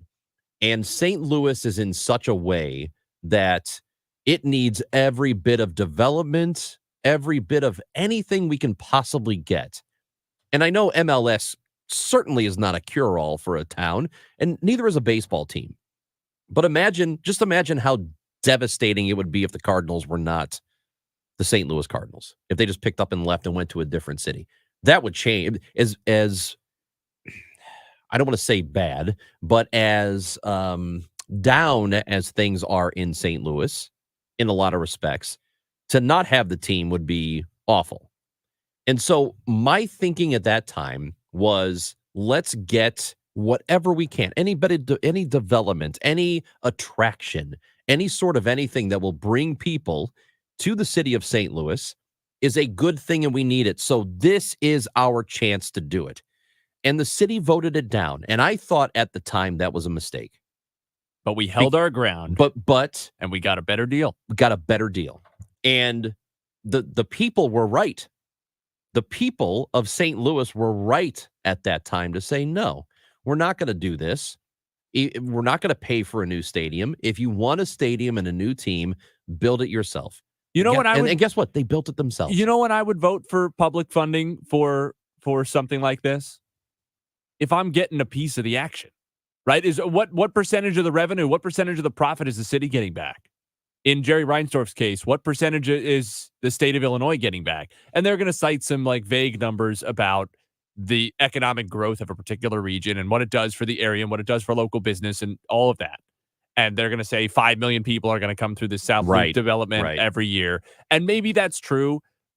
All of the academic economic research into this indicates that public funding for stadiums is a bad deal for the average taxpayer. Right. Is it a good deal for the individual taxpayer who also happens to own a bar that's a couple blocks away from where the new stadium's going to go up? Of course, it's a great deal for him. Yeah. But for the average taxpayer, let alone the average taxpayer who lives 300 miles away from the stadium, it's not a good deal at all. And I don't think it's wrong for people to say that. I don't think it's disloyal to your community or to the business owners in your community or to the vibrancy and the long-term outlook of your city to say, I don't want to pay for this. Pay for it yourself.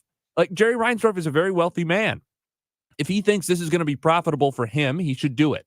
If he doesn't think it's going to be profitable for him, he should not. That's the same decision that a lot of business owners face. Now, I understand we do all sorts of things with tax credits and breaks for business owners, which is they do stimulate the economy. That's different from let's pump $1 billion of state cash straight to this guy. That's exactly it.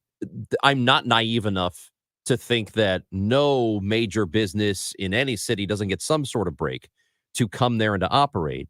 But we're never going to be away from that. That's always going to happen. Right. If Jerry was asking for a tax abatement, it would be a different conversation. There's a difference between that and let's say, I don't know, some major company, Nike, decides to move its entire operation, but they say, hey, St. Louis, you got to pay for the whole thing. Build everything for us. We're not going to put anything in. Well, that's not good. And I'm not on board with that. And I'm certainly not on board with team owners. And this has been happening a lot lately. We've had what's going on with Oakland and the A's and their owner, John Fisher, who has been trying to extort a new stadium from the city of Oakland for years. Granted, where they play now is awful. And it actually does need to be replaced. There are a bunch of examples around sports of stadiums that are perfectly fine and don't need to be replaced yet. Guaranteed rate is a great example. Not a nice stadium, but perfectly serviceable. It's not falling apart. No, it's not nice. in a great spot. It's not a fun neighborhood to go to. I mean, the neighborhood's nice and clean. Not an aesthetically pleasing ballpark, in my opinion, but it is perfectly serviceable. Right. They don't need a new ballpark. No. The A's need a new ballpark. Yes. But John Fisher is a billionaire. Get your own financing. Or you get that done. Sell the team to somebody who wants to do it, because you can sell the team anytime you want. And if what you really want is $1 billion something in cash, you can just get it. They'll just give it to you. If the city of St. Louis can come up with the public financing, granted, City Park is not as big as what a baseball stadium would be or a football stadium, but still, it's a project that wasn't going to be there unless it got private financing, and they did. And they got the thing built so it can be done. So you have what the A's are doing, and they're going to end up playing in Oakland this year, and maybe that whole thing is going to be off entirely, the move to Vegas. But then you have the Diamondbacks, the Arizona Diamondbacks, and their owner, Ken Kendrick, saying this. In Phoenix, we hope that won't happen. We're hard at it. We're continuing to have meetings. We've ramped up the dialogue in every way that we know how, and we'll continue to do that. We do still have conversations with local interested parties. It's just it's a math problem with anything, right? But we still do take the phone calls and take the meetings, but we have been focused on shaping. So this is the Arizona Diamondbacks. They are basically threatening to leave town if they don't get what they want for a new stadium. They want a new stadium. They want a new ballpark. And they say, quote, there are opportunities available for us. It's not where we're spending time or energy. We may run out of time in Phoenix. And the problem is that there always are one or two cities out there that are willing to do it because they're desperate enough to bring a team, right? Yeah. What we're finding out with the A's is if cities can stick together, if Vegas says, you know what, Oakland's right, we shouldn't just kowtow and give these guys whatever they want. All of a sudden, the A's end up in a tough spot when the Vegas mayor says, maybe you shouldn't be leaving Oakland at all. now things are looking bad for John Fisher. But if you've got Nashville and Montreal and Salt Lake City and those places that are willing to kick in, it does create a lot of leverage for the owners. Baseball's going to expand by a couple of cities. That is going to happen in the next several years. Build your own stadiums. Owners. That expansion could reduce leverage, though. Fewer places to move. Nate Gatter, Chris Rongey on KMOX. Weekday mornings, start your day with Total Information AM. I'm Debbie Monterey. I'm Megan Lynch. And I'm Tom Ackerman. And the KMOX News team keep you up to date with the latest local and national news, plus the latest market news and what's happening in the world of sports. Traffic information from Roger Brand. Now westbound 270 backed up. And AccuWeather meteorologist Dean DeVore with the latest weather. It's a really nice weekend. Total Information AM. Information to start your day on St. Louis's News Radio, KMOX. Cards issued by Sutton Bank and Celtic Bank, members FDIC. Terms and conditions apply. The needs of modern businesses are always changing, but corporate cards haven't evolved in decades. Until now. Meet Ramp, the all-in-one finance platform that combines corporate cards with spend management software. Ramp is the only card designed to actually help your business spend less, not more. With Ramp, you can set custom controls to stop out-of-policy spend before it even happens. And Ramp software even does expense reports for you. No more manual entries, no more chasing receipts. And with best-in-class accounting integrations, you'll close your books in days, not weeks.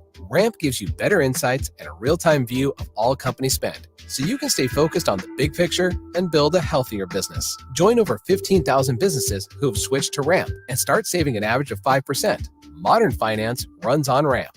And now get $250 when you join Ramp. Just go to ramp.com/free. That's ramp.com/free. For nearly 3 decades, there have been celebrations, excitement, moments, and memories. 30 years of Arch Madness at Enterprise Center. And it begins here in downtown St. Louis. The 2024 State Farm Missouri Valley Conference Men's Basketball Championship, presented by Valley Sports Midwest and Great Southern Bank, tips off March 7th through 10th. Celebrate 30 years of Arch Madness at Enterprise Center. Get your tickets now at archmadness.com. At 11:30, we have sunny skies, 61 degrees downtown at the Arch. I'm Megan Lynch. Ransomware group Lockbit taken down by the Justice Department this week. Authorities seized thousands of websites used by hackers to attack about 1,600 victims in the United States. Boeing among the targets. Bloomberg's Jamie Tarabay. Lockbit is a ransomware group that provides ransomware as a service, and it basically it licenses its hacking tools to third parties known as affiliates.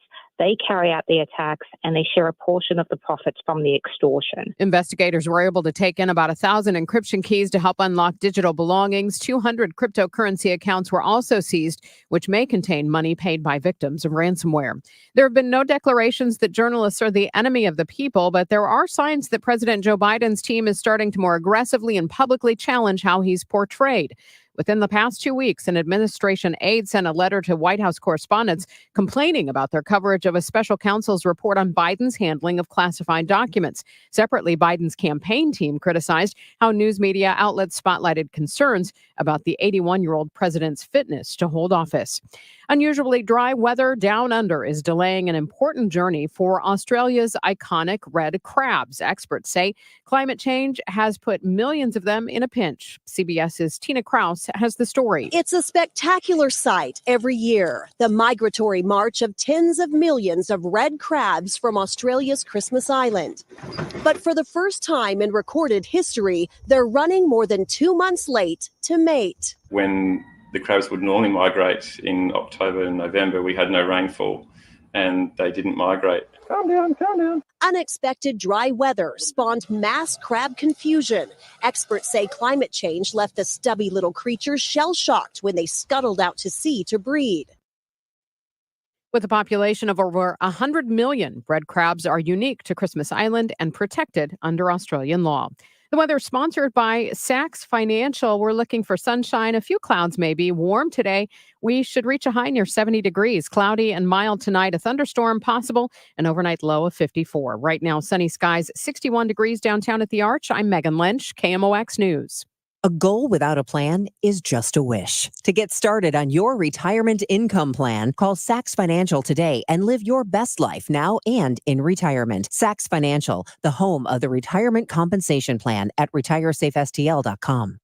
Illinois is mailing annual Medicaid renewals, which means that you need to make sure you stay covered.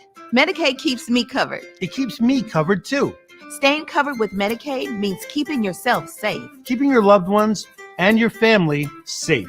Everyone's due date is different. So go to abe.illinois.gov to check your renewal date and update your address.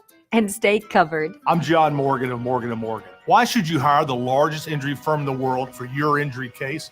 Lots of people hired us. We've collected over $15 billion and won a lot. Morgan & Morgan, for the people. Visit forthepeople.com for an office near you. Broadcasting from the Underlaw Injury Lawyers, GetJim.com studios. KMOX. The first new brick-and-mortar standalone Genesis showroom in Missouri is about to open, and you will have to see it to believe it. It is luxury at its finest in St. Charles County. As we anxiously await the official opening, you can still purchase your Genesis today at St. Charles Hyundai. And right now, there's a $1,000 incentive on the 2024 GV80 through the end of the month. It's Genesis of St. Charles, a quarter-mile east of Mid-Rivers Mall Drive off 70, or online at genesisofstcharles.com. Every 2 weeks, you get a paycheck. You count on it, and you plan your life around it. But what happens in retirement? Sure, there's Social Security, but that's not enough. How can you create a paycheck in retirement? Steve All and his team at the All Financial Group can show you by creating a custom retirement plan and how you can create a guaranteed income stream for retirement just like you were working. To find out more about guaranteed income in retirement, attend one of our upcoming events, February 22nd or February 27th at the Twisted Tree. These events are complimentary, but you must qualify to attend. Call 636-230-8824 or go to yourmoneymattersstl.com. Investment advisory products and services offered through Impact Partnership Wealth, LLC, a registered investment advisor firm. All Insurance Group, LLC, and IPW are not affiliated firms. Investing involves risk, including the potential loss of principal. Insurance and annuity product guarantees are backed by the financial strength and claims paying ability of the issuing insurance company. Dive into all things Cardinals on Cardinals Conversations, your go-to location for exclusive content from KMOX. Catch it on the Audacy app or your favorite podcast platform. Stay connected with your team. Cardinals Conversations, where the Redbird talk never stops. Can't stop crying. I keep trying today.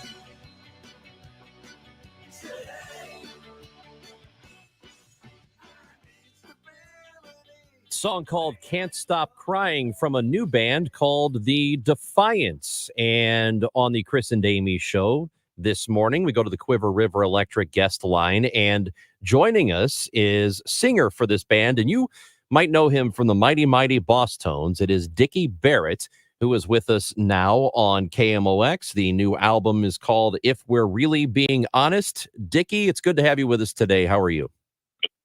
I'm very well. Thank you for asking me. And good morning to Chris. Good morning to Nate.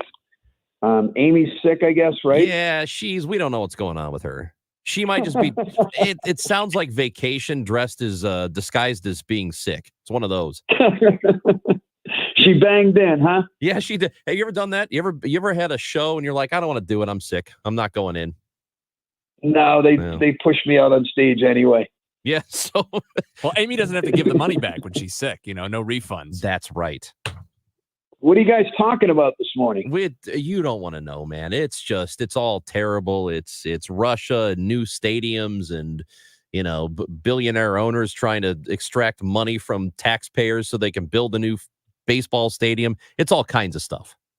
A new baseball stadium for the Cardinals? No. So that's what you would think. That's what you would think, right? But that's right where my brain goes. We're talking to St. Louis, right? Yeah, Dickie, we're right across the river from Illinois.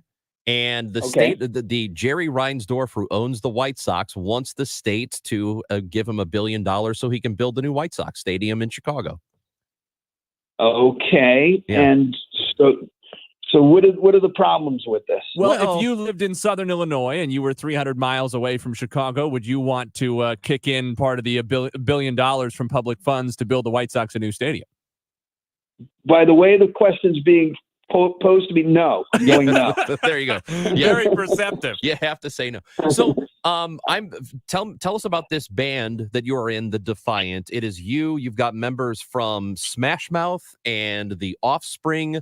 A lot of bands that people know and like.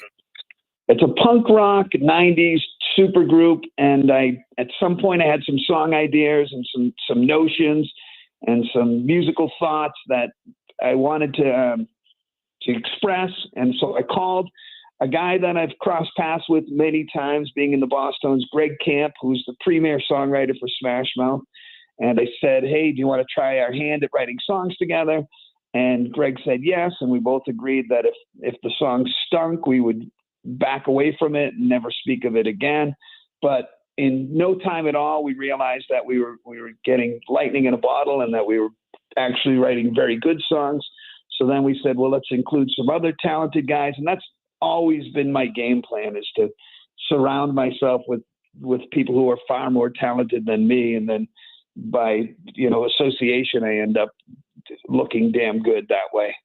So, and we came up with the album. Obviously, you've had other things that you've done, whether that's solo musically or even some of your non-musical stuff, like your involvement with Kimmel and other things. But you were in the Bosstones for such a long time and well known with them, and were associated with them for so long. What's it been like at this stage of your career to be with a new band and sort of starting fresh in some ways? Well, I've got a lot of nerve, really, because lightning shouldn't have hit me the first time. So for me to say, I'm going to see if it'll hit me again is pretty narcissistic of me and very nervy, but it's different. It's good. It's been fun. I've been happy with what we're creating, and I'm enjoying the experience. And that's sort of what I've always done. I sort of Forrest Gumped my way through life, and all of a sudden I'm on late night television, or all of a sudden I'm in a very successful ska band, or whatever it might be. I sort of I shouldn't be there, but I end up there, and I just keep my mouth shut and enjoy the ride. Is the album, would you consider it to be a ska album, or is it a mixture of different genres? I think it's a mixture of everything that we all do best. I think we all brought ourselves to the project and sort of threw it together, and so yeah, I would call it punk, if you need a definition, but I think it's the Defiant, so it's sort of its own thing, while it's also very reminiscent of things you may have experienced or heard before. Yeah, so you've got all these members from other very successful bands, and when you hear about a group like that getting together, it seems like it would be difficult, because you've got so many different styles and so many different established musicians. Then to all get together in a different project, I would think would be difficult to get everybody on the same page. But you said that it's not been difficult at all. No, our hearts were all in the same place. We knew what we wanted to do message wise, and we knew, and Greg has a very good sense, and his sensibilities are excellent. He knew sort of how he wanted it to sound. But you're right, it could have very easily been mud, but lucky enough for us, it wasn't. What I know everybody has their own inspirations and bands they like.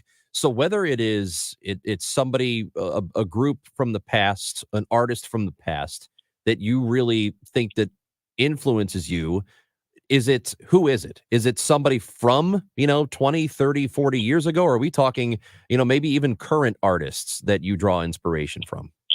Well, I was in high school in that very sweet spot of the 1970s going into the 1980s, and where Elvis Costello was making his greatest records, and the Clash, or you name it, the Pretenders were making records at that time, and so that album oriented sort of punk rock, new wave rock and roll to me was where I was influenced most, and of course all that ska stuff, the Specials, Madness, the English Beat, played a huge part in my rock and roll development.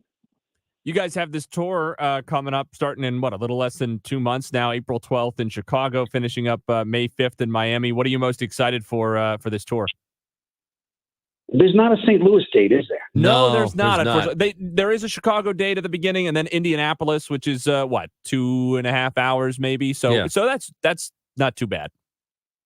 And I don't know. With this Chicago White Sox stadium and thing, I think we should have gone to. With all that schism, Yeah, right? We probably should have gone to the great state of. We should have showed up at St. Louis. Yeah, well, you can still make that happen. You've got some influence, I would think. I got a little pull. We're heading out with me first in the Gimme Gimmes, so I'm going to blame it on them. Okay. They don't love St. Louis the way Dickie does. Yeah, that's right. Listen, don't ever. Yeah, that's exactly right. Don't ever take blame. Never. No, I will not. I will deny it. Vehemently deny it. Do you have particular types of venues you like to play in? I mean, you've played in all kinds of, bigger buildings, smaller theaters. What do you like? Clubs? What do you like the most? I hate to say it, but I like those House of Blues. I think they've figured out what a touring band needs, and the size feels right to me. And I it is sort of a, Mickey Mouse, or sort of kind of, I don't know what I'm trying to say, but it's more of a like corporate. Yeah, it's a little corporate, Yeah. but it's convenient and easy, and so that sort of thing. But then if it was mom and pop, it would be better. Yeah, you've got 3 House of Blues on the schedule. The Chicago one, Cleveland, you'll play in one. You're going to play in one in Orlando, and they're all about the same. The inside of them, but they're good for music. Yeah. The backstage is the same, and I know I'm always going to get some ribs. Oh, I've never eaten at a House of Blues. Well, No, you haven't? No. I've gone to see shows. I went to the one in New Orleans. I went to the NFL Players Association party during the Super Bowl, and I saw Snoop Dogg perform. It was great. Hey, a lot of people say St. Louis. I mean, a lot of people say Kansas City. A lot of people say Austin, Texas. But you know where you get the best ribs? St. Louis. That's right. Wait, you're not pandering, are you? Not good enough? Yeah, you got to do a little better. the greatest city in the Midwest. How's that? Thank you, Dickie. Now, see, we can go about our day now and feel pretty good about ourselves. Yes. Dickie Barrett, thank you for visiting with us. The new band is The Defiant. The album is called If We're Really Being Honest. It's available. And again, if you want to travel a little bit, or unless Dickie can pull his weight here and get a date in St. Louis. I promise I will not ignore that town the next time we head out. I promise you. Awesome. I'm so sorry. No, that's my bad. Hey, you know what? I said never take blame. Nah, I'm sorry. I have to. Yeah, see, you just did it again. Hey, thank you. Dickie Barrett, thanks for talking to us. You guys are awesome. Thank you very much. Dickie Barrett's band is called The Defiant. Again, that album is available right now. You can go up to the House of Blues. He's right. House of Blues in Chicago is a good venue. It's a cool part of town. You can go to Cleveland if you want to. You could drive to Indianapolis. You've got all kinds of options. But The Defiant and the band, the album is called If We're Really Being Honest, available now. That's Nate Gatter. I'm Chris Rongey. You've got KMOX. RENNER, forward and back. Hey, it's the Cardinal Cowboy. Renner Garage Door services the entire St. Louis metro area, St. Charles, South County, and Eastern Illinois. Sales and service. Renner, forward and back. RENNER, RennerDoorSTL.com. Giddy up! The choice of a lawyer is an important decision and should not be based solely on advertisements. The people have spoken. I want to thank you, St. Louis, for voting Onder Law 2023's best St. Louis law firm. When you're injured, call Onder Law at 314 or 618-9000000. Missing this? Goldschmidt swings and he hits the ball left field. That's deep down the line, and it's a goner. The Cardinals' 2024 season is about to begin. Hi, it's Matt Pauley. I'm in Jupiter, Florida, covering Cardinals spring training. Matt's got everything you need to know. With reports mornings and afternoons and Sports Open Line weeknights from the T.R. Hughes Homes Broadcast Center. Cardinals spring training coverage sponsored by St. Louis Composting, Wilkie Window and Door, and Norm's Bargain Bar. On the home of the Cardinals, KMOX. Bo Matthews here for Beast Plumbing, specializing in all plumbing services like water leaks, water heater repair and installations, drain clearing, water softeners, and water filtration systems. Your new plumber is Beast Plumbing. Call 314-500-LEAK and beastplumbing.com. McKelvey Homes is offering up to $100,000 savings on their designer market homes and special McKelvey financing of 5.99%, 30-year fixed, or 4.875% in first year with our 2-1 buydown. At Inverness at Bryan and Feisey, we have our luxurious LaSalle display home for sale. This professionally decorated ranch is loaded with all the most popular features. Hurry, these deals won't last long. Visit McKelveyHomes.com today for a complete listing. Do you feel like you're going through life clouded by doubt? Talk to California Psychics. Our trusted and accurate psychics are available 24/7, and we guarantee if it's not life-changing, it's free. Download the app or connect with us at CaliforniaPsychics.com. Right now, new customers get 80% off their first reading. Experience the joy of certainty. California Psychics. Major phone carriers make you sign contracts with rigid data plans to trap you into a kind of forced phonogamy. Sounds pretty insecure if you ask me. At Consumer Cellular, we believe in a more consensual and healthy form of phonogamy, free of contracts and more flexible to your data needs. This way, you stick around not because we force you to with contracts and fees, but because you love our phone plans. Like ardently love our phone plans. Phonogamously. Consumer Cellular. When freedom calls, we're here to answer. Call us at 1-888-FREEDOM. What's holding you back from learning the language you've always wanted to know? Too hard. Takes too long. Not with Babbel. Babbel's lessons take just 15 minutes a day. 15 minutes isn't long. Nope. And they're fun. Fun isn't hard. Right. Babbel's interactive lessons, podcasts, games, and more make it fun and engaging, so you don't realize you're learning a language, but you are. And Babbel's lessons are built around real life. You can choose from topics like travel, business, relationships, and more. You'll learn what matters most to you. Plus, Babbel's lessons are designed to get you speaking right away. In 3 weeks, you're able to start having conversations. Just 3 weeks. Even better. Since Babbel's lessons are designed by language experts and voiced by real native speakers, you'll get the accents just right and be able to carry on conversations with confidence. Learning a language with Babbel doesn't take long. And with Babbel, it isn't hard. It's perfect. And now, try Babbel free at Babbel.com. That's Babbel.com. Babbel.com. Retiring soon? Get the information you need by joining Kyle Jones and Matt Allgeier of Fira Capital Management for Your Retirement Highway, Sunday mornings at 9:30. Investment advisory services made available through Pine Ridge Advisors, LLC, a registered investment advisor. Securities made available through AE Financial Services, LLC, member FINRA and SIPC. The greatest radio talk show host ever. Chris Ranji, Amy Marks Kors on KMOX. Did you see that thing? I can't believe it. Something is obviously wrong. This is a joke, right? Oh my God. Are you freaking kidding me? No way. You gotta be kidding me. Don't feel bad. There's no way you could have known that. Now, did you see this with Chris and Amy on the show? All right, Nate, you're an attorney. Not true. Actually, can't say things like you that. are. It's against the law. Whenever I have you, whenever you're with us on the show, I think of you in the same way. Did you ever watch Seinfeld? Yes. Okay. You know where Elaine starts dating the doctor, but he's not a doctor yet. He hasn't passed that exam and he's failed it several times. Uh-huh. You haven't failed an exam yet. No. But she's like, I was going to say this is actually becoming worse now. She goes, "Can I call you doctor?" Because she just wants to be dating a doctor. So I just want you to be a lawyer so I can say, hey, you're an attorney. Anyway, tell me how this is legal. And maybe you don't know the state of New York very well, but a loophole in a New York City law allowed a tenant, well, I guess I don't know if you call him a tenant, but a person to live rent-free in a hotel downtown.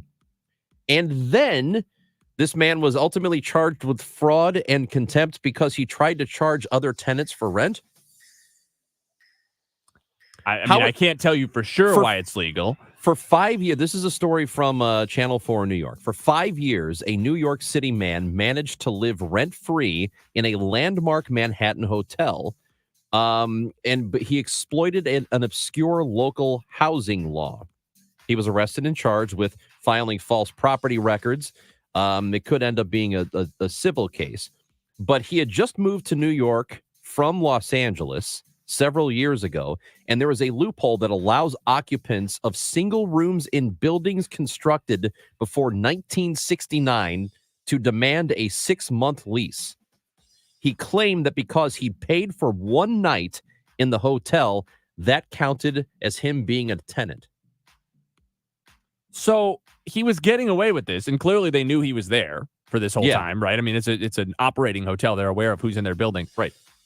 And then It's a he just hotel decided to called the push New the Yorker. envelope by claiming ownership of the entire building and trying to charge someone else rent. So Yeah. what you're telling me is that if this hadn't happened, they had been happy for the last 5 years just to let him keep staying there indefinitely, and he decided to push it? It's pretty awesome. He isn't had it? a free hotel room in Manhattan to use as long as he wanted, and he thought, this is not good enough for me? The audacity of this fella. He deserves whatever he gets at this point. I got to tell you, I don't understand squatters' rights.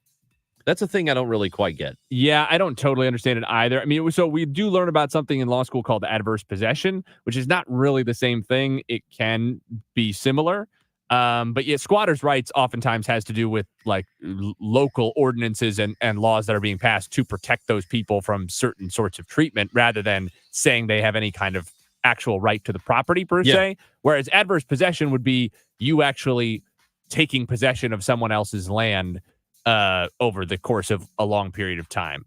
So the standard example would be like if your neighbor started all of a sudden planting a garden that was like 10 feet over the property line into your yard, but you didn't say anything over a certain statutory period of time, usually that becomes years, their property. It can become their property. Well, the way to fix this is not legal advice because I'm not a lawyer, but I can tell you that the easy fix for this, if you are a non-confrontational person who doesn't want to like destroy your neighbor's garden or anything, Set it just on tell fire. your neighbor, I give you my permission, preferably put it in writing. I give you my permission to put your garden on my property because that's sort of an acknowledgement that it's still yours and you're just allowing them to use it. So then that's good adverse thinking. possession clock But doesn't count. again, you are not an attorney. No. Okay. Let's make that clear so we don't get sued. When you say let's make that clear, if there's any ambiguity here, it's caused by you. No, it's just you are clearly not an attorney. Right. Are But you an in attorney, law school. Raj? No. Okay. Just to make that clear. Did you see this? So I'm sure you did not, but Arkansas Tech University, they have a softball team. And on their website, when you go to the roster for the Arkansas Tech University softball, you can click on the players, right? And, you get their bios and whoever they are, whatever. When you click on softball coaching staff, there are 4 coaching staff members listed. There is head softball coach Jordan Jones, assistant softball coach Addie Jensen, volunteer assistant coach Scott Gongola, and emotional support coach Mr. Wilson. Mr. Wilson is a basset hound. It's a literal dog.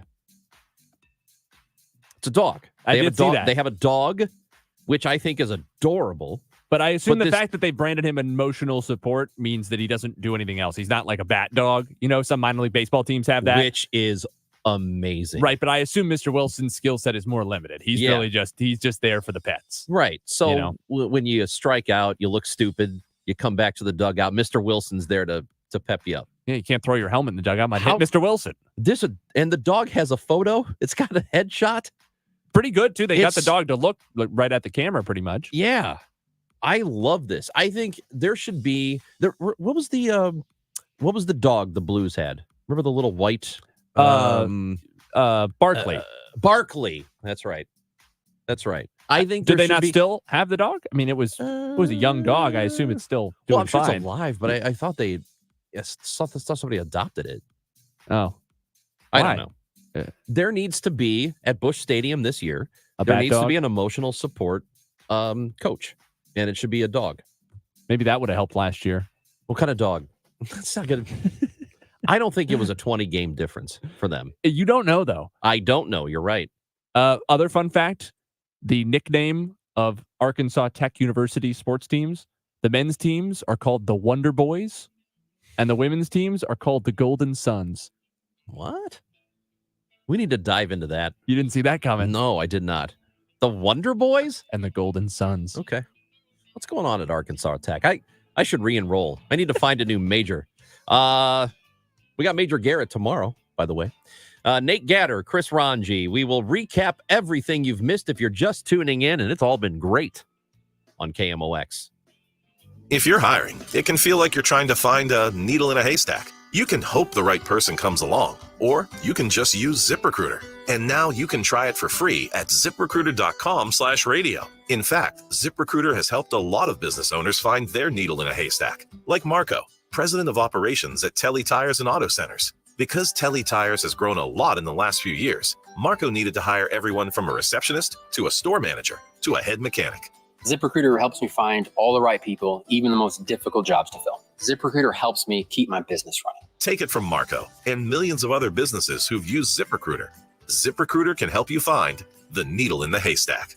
See why 4 out of 5 employers who post a job on ZipRecruiter get a quality candidate within the first day. And right now, you can try ZipRecruiter for free. That's right, free at ZipRecruiter.com/radio. That's ZipRecruiter.com/RADIO. ZipRecruiter.com/radio. ZipRecruiter, the smartest way to hire.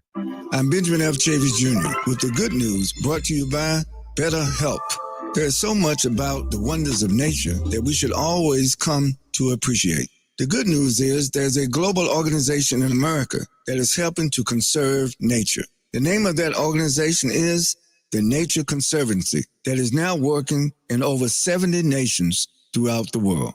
Do relationships have to be easy to be right? Of course not. The best relationships with friends, family, or partners happen when both people put in the time and commitment to make them great. Therapy can help. BetterHelp offers convenient, affordable online therapy. Start the process in minutes and switch therapists anytime. Give your relationship some love with BetterHelp. Visit BetterHelp.com/good news today to get 10% off of your first month. That's BetterHelp, HELP.com/good news. That's the good news. I'm Benjamin F. Chavis Jr. on the USBC Network, brought to you by BetterHelp. KMOX, KECK HD2, K254CR, St. Louis. The home of the Cardinals, KMOX. Always live on the free Audacy app. Are you ready for a new you in the new year? Hi, I'm Dr. Michael Glickert with St. Louis Weight Loss Secret, and we know the secret to losing up to 1 pound of fat every day. Schedule your free consultation to meet with one of our health coaches who will determine which of our custom weight loss programs is right for you. Visit moweightloss.com now to schedule your free in-person or virtual consultation. This is Debbie Monterey, and I just want to thank St. Louis Weight Loss Secret for making my 40-pound weight loss seemingly effortless. I mean, I did put in the work, but I followed the plan from St. Louis Weight Loss Secret, and I lost 20 pounds in a month, 30 pounds in 2 months, 40 pounds altogether. And now I am working on maintaining that weight loss because I don't want to go back to the way I was before. If you would like to lose that weight, go to moweightloss.com. It's St. Louis Weight Loss Secret, 314-207-8600. Many people lose 20 to 30 pounds in about a month or two. For a new you in the new year, call for your free weight loss consultation. 314-207-8600. That's 314-207-8600 or online at moweightloss.com. That's moweightloss.com. Mid-America's most trusted source for news, KMOX. At 12 o'clock, we have sunny skies, 66 degrees downtown at the Arch. I'm Megan Lynch. This news sponsored by Michael's Flooring Outlet, the flooring experts, michaelsflooringoutlet.com. Authorities in South Florida have released more information about a beach tragedy. CBS News correspondent Jim Crisula reports. Police in Lauderdale-by-the-Sea say a 5-year-old girl identified as Sloan Mattingly died and her 9-year-old brother Maddox was hurt when they became trapped in the sand as they dug a hole on the beach.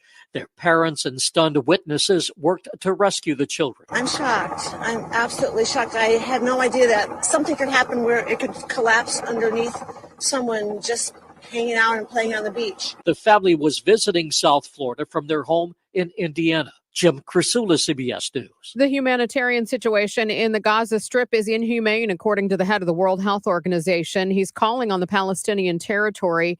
He's calling it a death zone. The World Health Organization chief called for a ceasefire between Israel and Hamas and is demanding unhindered access for international aid. Matthew Hollingworth is a representative for the World Food Program. He spoke with BBC News about what he calls a dire food aid crisis in the region. When we did get into Gaza City, unfortunately, people came under fire as they were receiving assistance. You don't really ever imagine that people can be so desperate, so hungry, and so fearful of their own family's health that they're willing to run into machine gun fire to receive food assistance. President Joe Biden has signed an executive order and created a federal rule aimed at better securing the nation's ports from potential cyber attacks. The new requirements are part of the federal government's focus on modernizing how critical infrastructure such as power grids, ports, and pipelines are protected. They're increasingly managed and controlled online. There's no set of nationwide standards that govern how operators should protect against potential attacks. Francis, how schools suddenly closed this week due to, as the district says, unexpected network activity. We asked ThrottleNet's George Rosenthal if that statement is a technical way of saying the system was hacked. I won't speculate because they haven't admitted it, but the word unexpected basically means that they are in trouble. You don't shut down 23 schools just by accident.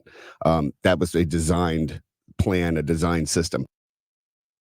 A Francis House spokesperson tells KMOX they expect to share an update with families later this afternoon. From the KMOX business desk, American Airlines passengers will now have to pay more to check their bags. The airline announced the price will jump to $40 following a previous increase earlier this year. Sean Cudahy is an aviation reporter for the travel website The Points Guy. He has some tips on how to get around some of these fees or increases. You are a frequent flyer that's able to reach elite status. Most airlines will give you at least your first checked bag fee, even for their lowest elite status tier.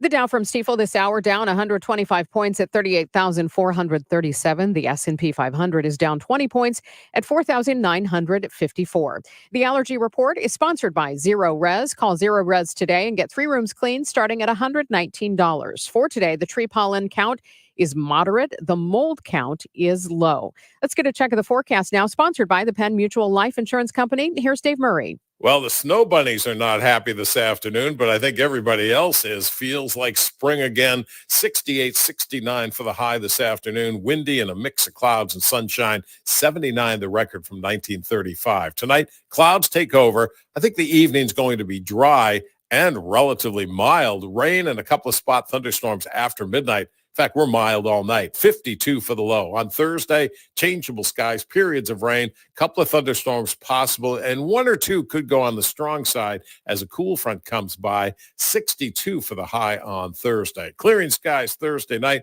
Friday and Saturday, sunny skies and 55 each day. Sunday, sunny and 68. Don't forget the full moon coming up this weekend. It is on Saturday night. I'm meteorologist Dave Murray for the Voice of St. Louis, KMOX. Currently, we have 66 degrees in Florissant at 67 in St. Peters and sunshine 66 degrees downtown at the Arch.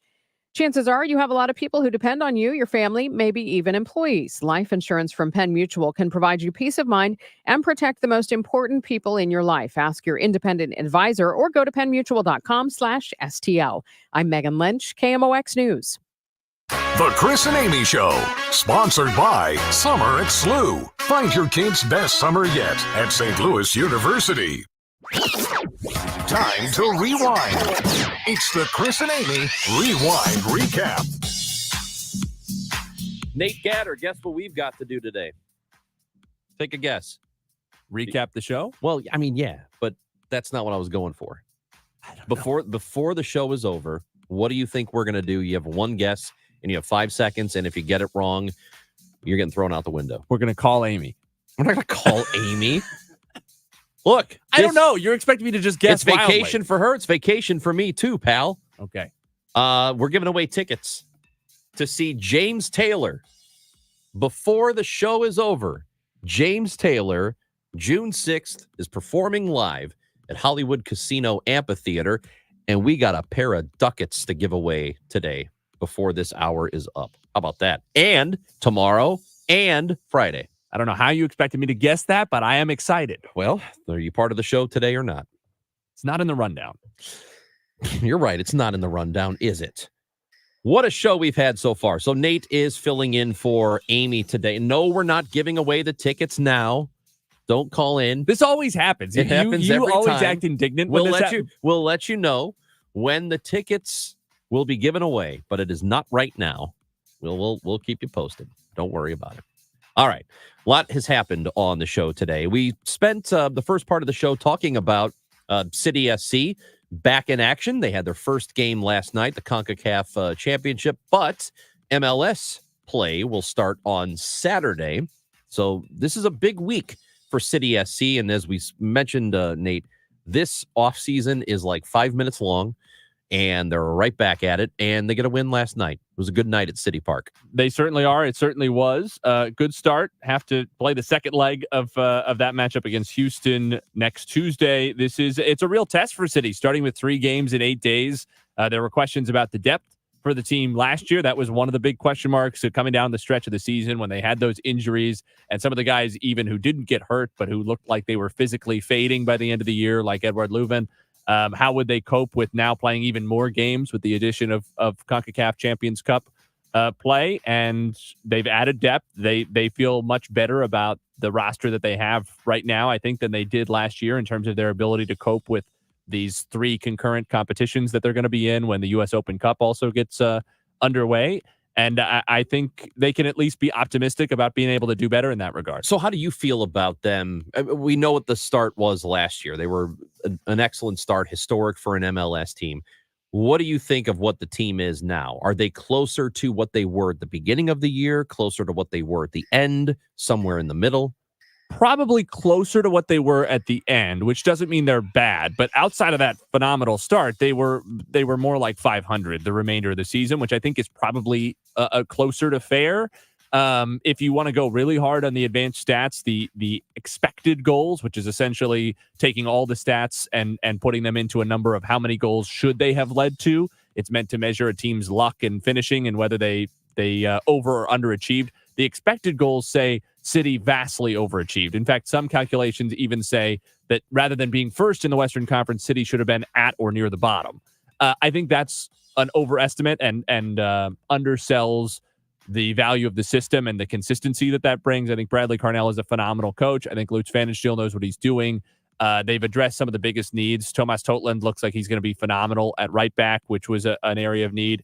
Nicholas Dewar, we didn't get to see start last night at left back. They brought in Chris Durkin in the midfield to help solidify that. Really, the only major departure was Nico Gioacchini, who they got a couple million for, selling him to Como in Italy. That Jared Stroud was also traded away. He played a lot of minutes, not especially popular among the fan base.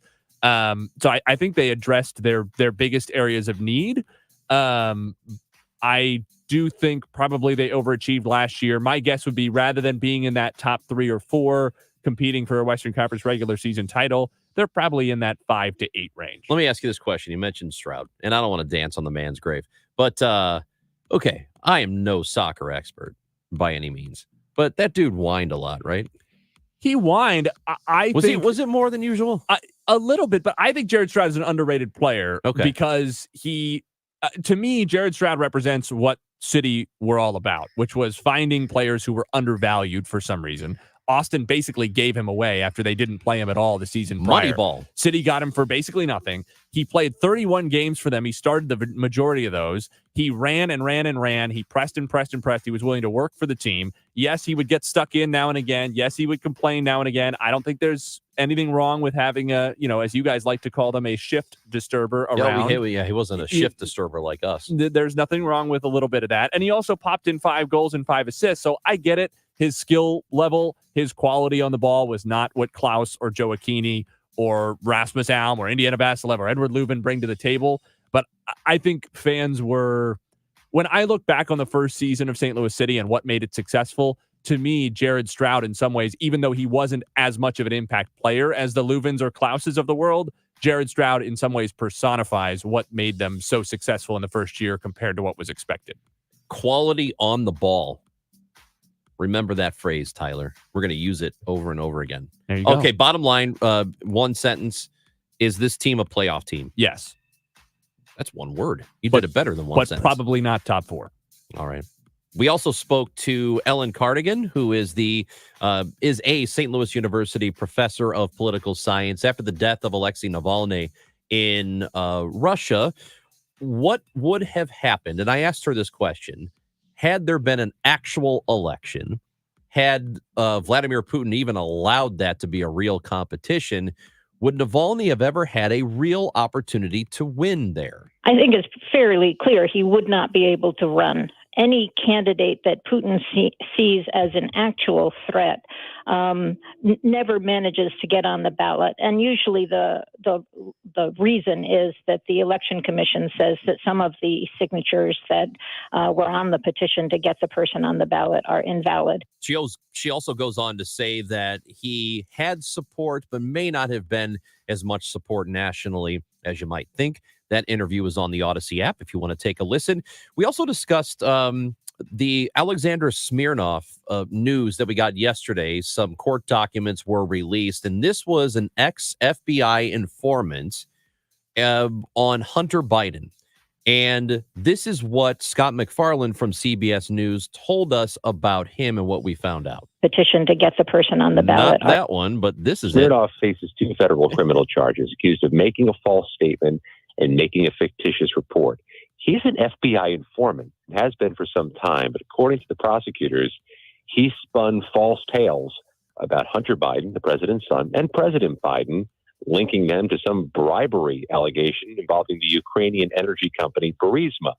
And he's been charged by the Department of Justice. What this does not mean is that Hunter Biden is off the hook, because he is not. That is still ongoing, and he still finds himself in a bit of trouble. It probably will not affect President Biden either. It's a separate situation. So whatever happened here, I think the bottom line, what you can take away from it, is Russia, Vladimir Putin, is very active in trying to make things more difficult within the United States one way or the other, whether that is misinformation, whether it is actually trying to interfere in elections, whether it is the knowledge that as a country, we have our own infighting and there's plenty of division that is our own fault as a country. They love to worsen it. They love to fan those flames, and it's beneficial to them, and they will continue to do it. And so this is just evidence of that, and we need to continue to be mindful of it. So whether it's just simple misinformation, whether it is cybersecurity, because there are real cyber threats that Russia poses. It's Russia, it's China, to an extent, Iran. We've got all kinds of cyber threats we need to be worried about, and Russia is at the top of the list of countries that we need to be keeping a close eye on, because they love to make things worse for us and more difficult for us in this country. So that interview is there for you. Also, we discussed the stadium situation with the White Sox in Illinois, as Jerry Reinsdorf, the owner of that team, is lobbying the state for funding to get that stadium done. He's looking for $1 billion, and he believes Illinois is going to do it.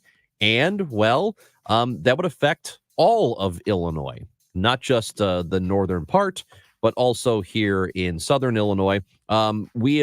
We spoke to Brendan Moore, who is the Illinois State Government reporter for Lee Enterprises. To say there is skepticism about public subsidies for facilities that will be used by privately owned sports teams, that's putting it mildly. Reinsdorf is going to have a very difficult job selling this to not just legislative leaders, not just to Governor Pritzker, but to rank and file lawmakers. Several of them yesterday indicated they'd like to learn more, but just based on what they've heard, it might not be something they're interested in. And Moore said that he spoke to, in particular, a Metro East out of Swansea, a representative who said, need to know more about it, but it looks like, and I'm paraphrasing, that it looks like something that they would not be interested in. So we'll see how that all plays out. But generally speaking, I am not on board with paying for billionaires to build stadiums. Do it yourself, get your own private financing, because it never turns out being good ultimately for the average taxpayer. I'm comfortable with that being a good fallback as just a general opinion to have. There might be exceptions out there. I don't know. I would be open to them on a case-by-case basis, but I think as a default option, that's where we should be. And I was wrong about City Park. When that vote happened, 6 years ago now, I was saying at the time, this is our chance for an MLS team. And if we don't pass this, we're not going to get one. And guess what? I was wrong. They did it because private entities got it done. They got it done. And it can be done. And I think if cities stop, kowtowing to billionaires and don't threaten to move, don't leave, don't take your team from Oakland to Las Vegas. We'll give you whatever you want. Don't do that. If we stop doing that, then maybe they will build their own stadiums, which they should. That's Nate Gatter. I'm Chris Rongey. This is KMOX. 2 ways to listen to KMOX in your car. 98.7 in the city, 1120 AM further out. The voice of St. Louis, KMOX.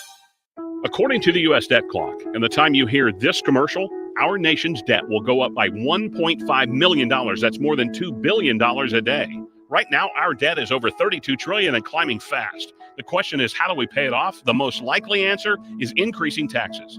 Now think about your retirement accounts. Do you want to pay taxes on some of that money now when rates are historically low, or later when rates are potentially higher? Whether you should pay taxes now or in retirement depends on a lot of things. The FIRA Capital Management team knows what to look for and can help you create a customized plan so your retirement is as tax efficient as possible. Schedule your visit with the FIRA Capital Management team now, 314-328-4400. That's 314-328-4400.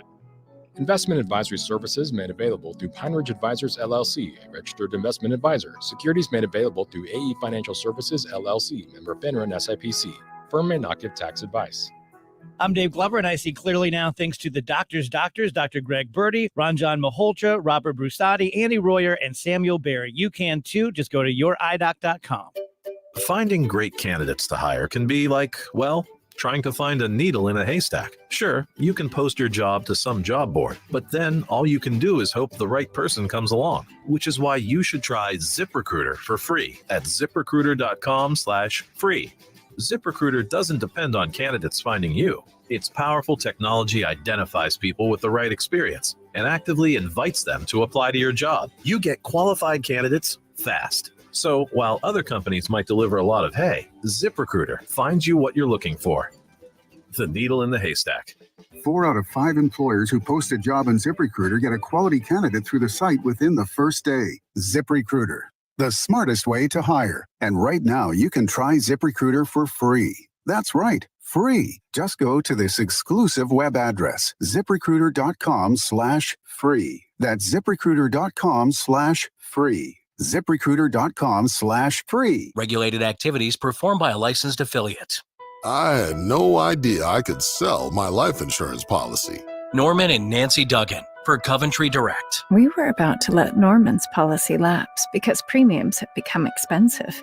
Our kids are doing well on their own, so we just don't need it anymore. Then Nancy called Coventry. They were so helpful, answering all of our questions. If you're over 65 and have $100,000 or more of life insurance, you may qualify.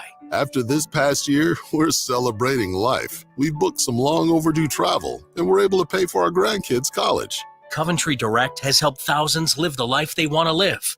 Pay for unplanned medical expenses or supplement retirement income. When it comes to selling your life insurance, Coventry has you covered. Call 1-800-561-2600 or visit CoventryDirect.com to learn more about how you can get cash by selling your life insurance. Call 1-800-561-2600. Hi, I'm Henry Winkler. My eyes are very important to me. My eyes connect me with everything I love. I loved my late father-in-law dearly. He always lit up a room, but his vision dimmed with age. He had age-related macular degeneration, or AMD. And since partnering with Apellis, I've learned there's an advanced form of dry AMD called geographic atrophy, or GA. His struggle with vision loss made me want to help others know about GA's warning signs. For some, colors appear dull or washed out. For others, hazy or blurred vision make it hard to see details, like fine print on price tags. Many have trouble seeing in the dark, making driving at night difficult. GA gets worse over time and cannot be reversed. If you think you have GA, don't wait. Treatments are available. Ask a retina specialist about FDA-approved treatments for GA and go to GAWon'tWait.com. Connect with KMOX on air, online. 1120 AM, 98.7 FM, KMOX.com.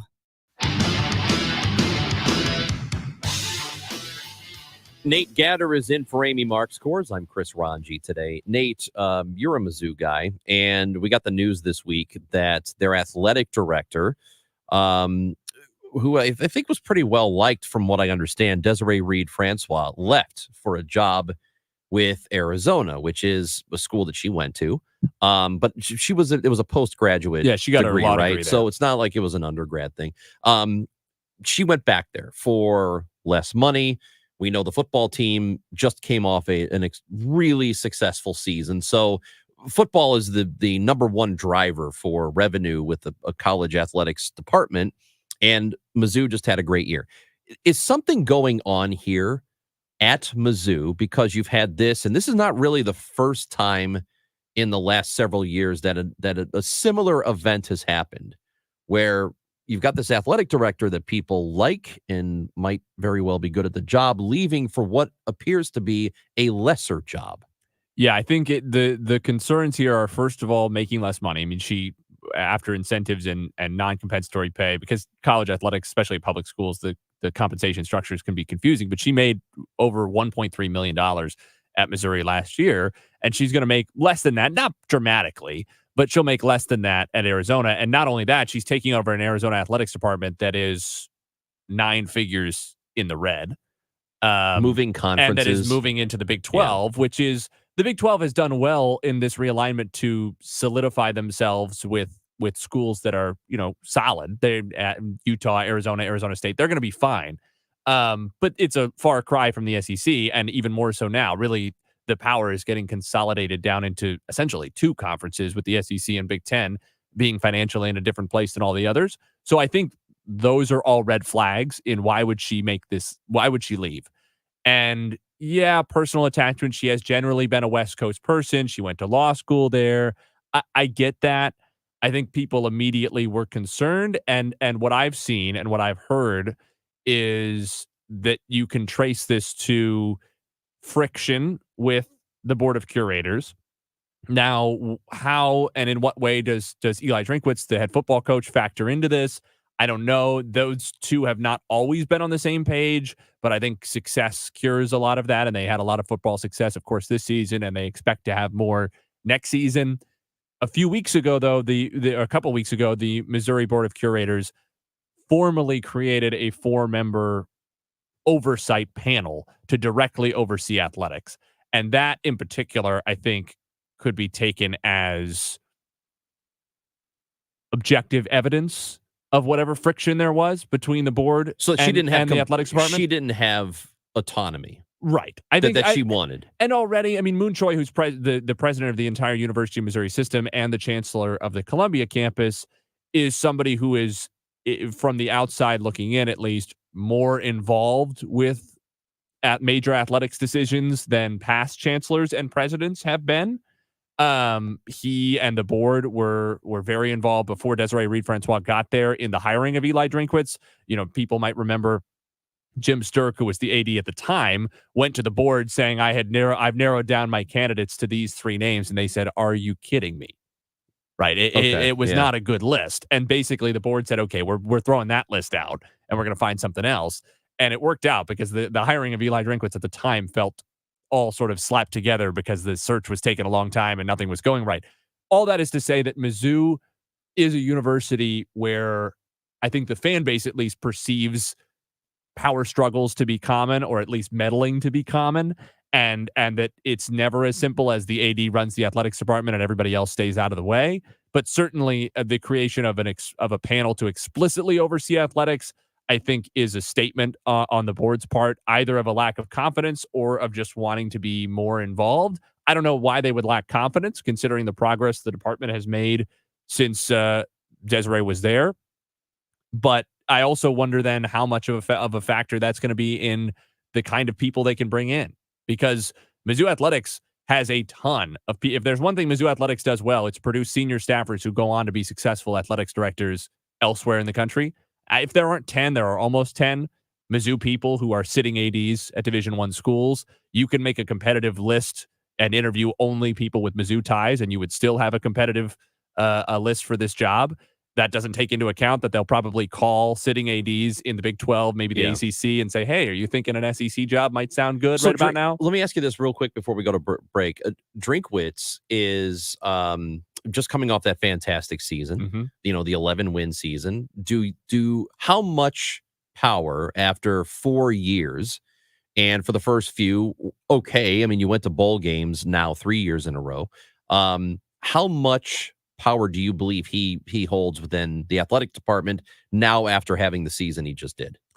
I think he holds a lot. That's not unusual at any of these schools, right? He's making $9 million a year, and the athletics Desiree was making 1.3. So that already indicates their relative importance.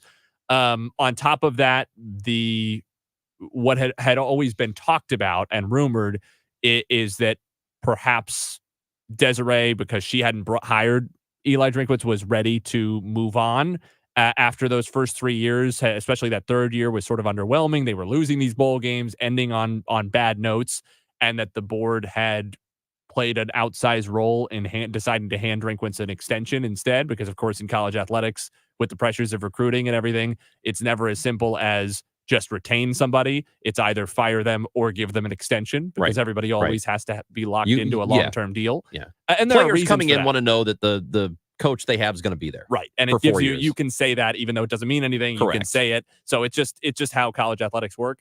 So I think already the board was, whether you call it meddling or overseeing, either way, they were quite involved. And the indication is that's just going to continue. How will that affect the relationship with the next AD? How does Drinkwitz factor into that? I mean, we're going to see as it unfolds. Nate Gatter is filling in for Amy Mark's course today. I'm Chris Rongey. This is KMOX. Hey, have you saved more than $300,000 in an IRA or 401k? You may not realize it now, but you've got a big problem on your hands. And that problem is taxes. Learn how you could dramatically reduce the taxes on these accounts in retirement in a one-night adult education class, Retirement Planning 101. It's held at colleges and universities throughout Greater St. Louis and Southern Illinois.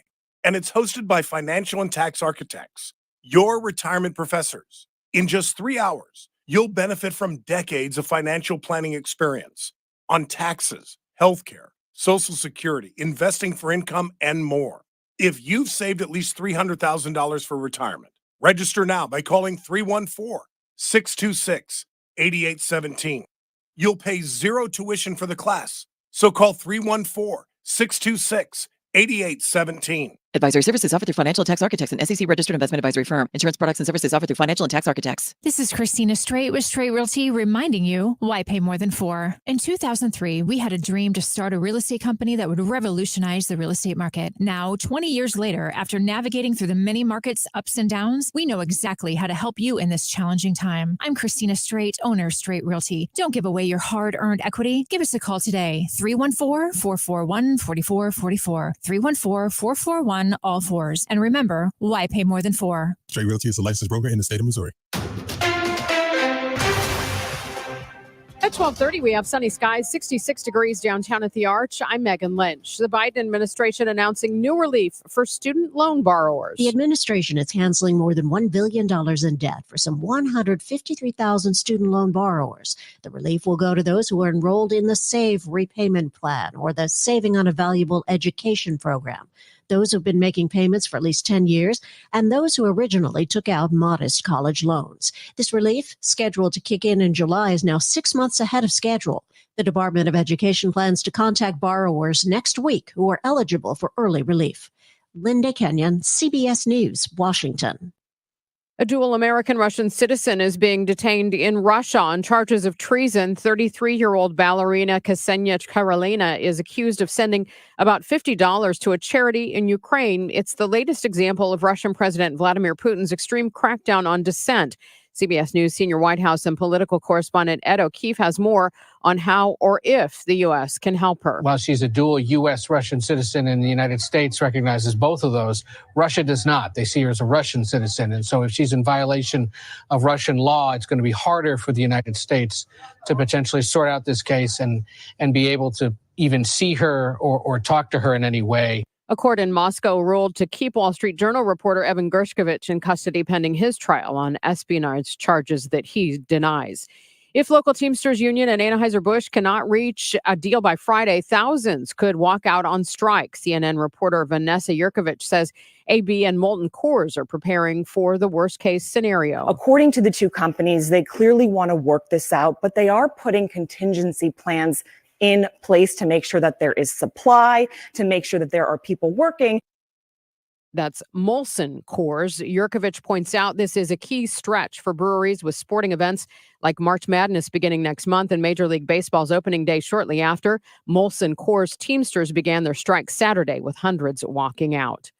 The forecast for today, it's calling for sunshine, some clouds, and seasonably warm. We're looking for a high near 70. Right now, sunny skies, 66 degrees downtown at the Arch. I'm Megan Lynch, KMOX News. Now, a Cardinals spring training report. Sponsored by Wilkie Window and Door, Norm's Bargain Barn, and St. Louis Composting. On your home of the St. Louis Cardinals, KMOX. Victor Scott is one of the top prospects that the Cardinals have, and the outfielder would appear to be the center fielder of the future. What's not clear is when that future will begin. He hit over 300 in the minors last year, stealing 94 bases. As Tommy Edman continues to recover from offseason wrist surgery, manager Oliver Marmol says Scott will have plenty of opportunities this spring. He's definitely going to get more of a look with Edman being down for a little bit. It'll allow for an opportunity for him to show. We haven't seen him a ton, so it'll be great for our staff to lay eyes on him and start to have conversations and also see him on the bases. And he obviously did a nice job of stealing bags, but understanding kind of his thought process behind when he goes and when he doesn't, that type of thing. MLB Pipeline has Scott ranked as the fourth best prospect in the organization. With a Cardinals spring training report from Jupiter, Florida, Matt Pauley, KMOX Sports.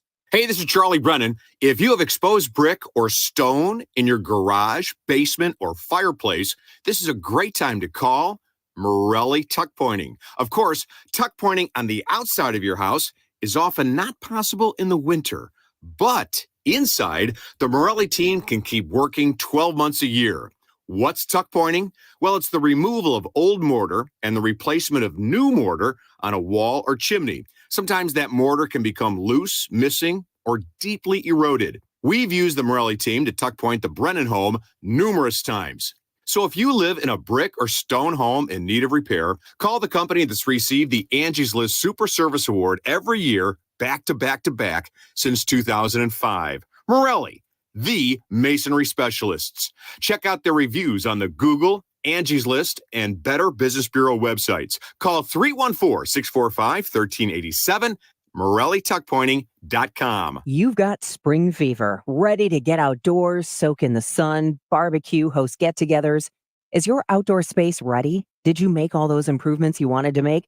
Time to call Chesterfield Fence and Deck, the sign you have the very best. With 56 years in the business and thousands of satisfied customers, Chesterfield Fence and Deck will do a quality job that will last for years to come. Fences, patios, decks, pergolas, retaining walls, screen rooms, sunrooms. Need some help putting it all together? Chesterfield Fence and Deck has free project design, free in-home estimates, or stop by their huge showroom in the Chesterfield Valley. As a customer of Chesterfield Fence and Deck myself, I can personally attest that my Eastern cedar fence is almost a dozen years old and has far outlasted the other fences in my neighborhood. Because when you are choosing a company, it's not just about price, it's about quality, top quality materials, experienced installers, and great customer service.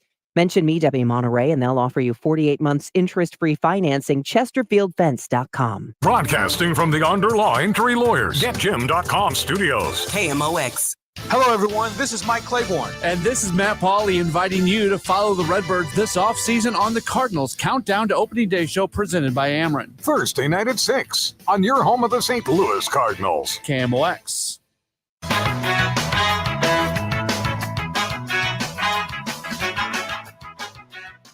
Hey, speaking of Dickie Barrett, we had him on the show about an hour ago. That's his song. I had to explain to Dingus over here, Nate Gatter filling in for Amy Mark's course, who Mighty Mighty Boss Tones were. He didn't know.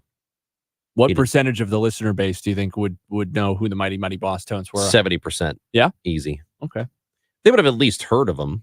Well, I'd heard that song when you played it. Yeah, he seemed like an affable guy. I know he kind of put his foot in his mouth over some stuff, although a lot of people probably agree with him politically. And also, put your foot in your mouth sort of implies that you just awkwardly said something that maybe you didn't mean, and then you wanted to walk it back. I think he meant all the things he said. Probably. He just his employers. I wonder if he has any regret on the. Probably not though, but the anti-vax stuff. Probably not. Probably not. I mean, the band broke up because he was in he did some stuff for RFK Jr.'s campaign.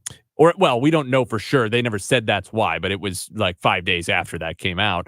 And I assume if he had said, my bad, I wish I hadn't done that, they probably would have just, stuck together. RFK, man, he's I don't know what's going on with that guy. Well, we should have asked Dickie about something. Yeah, we should have asked him about Robert Kennedy Jr. He was surprisingly, I don't know why I expected him to be a little more like confrontational. He was so affable. Affable is a great word. He was a very nice guy. I expected him to be more confrontational. He's in a band called The Defiant, and he was anything but. And he's been defiant, in the last couple of years. He's lost a lot of jobs and things. I mean, he was the show announcer for Jimmy Kimmel for like 2 decades, which I said to you off the air. Can I tell you something? I did not know that. Well, me neither until today. I don't really watch Kimmel. He's not ever been my thing. He's fine, but as far as late night hosts go, he was not. He's near the bottom. Fallon's near the bottom.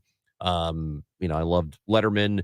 Conan was great, but I never really watched Jimmy Kimmel. I'm not really a late and night so guy I didn't know that Dickie Barrett was the guy who was the PA announcer. Which, I didn't know that. maybe it's like a lot of people's jobs look easier than they are from the outside. I'm sure a lot of people, say this about you, Raj, but I imagine being the announcer for Jimmy Kimmel to be some of the easiest money you could make. I mean, the guy's got a great voice, and that's part of it's distinctive, and that's part of why he has it. I'm not saying anybody could just do the job, but it didn't seem like something that's taking a tremendous amount of effort.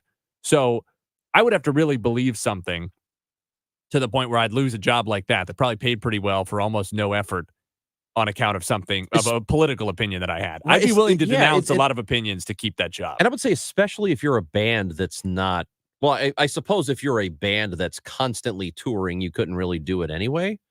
Well, I mean, I guess you could probably figure it out, but it's not like the Mighty Boss Tones are this band that everybody knows every one of their songs, and they've got this is a different outlook than I was getting a couple minutes ago when I was getting derided for not knowing the Mighty Boss Tones. I know the band, and everybody knows that one song, right? But you said wood, 70% of the listener base would know who they the Boss are. Tones. I don't mean know their entire catalog. I'm saying know who they are. There's a difference.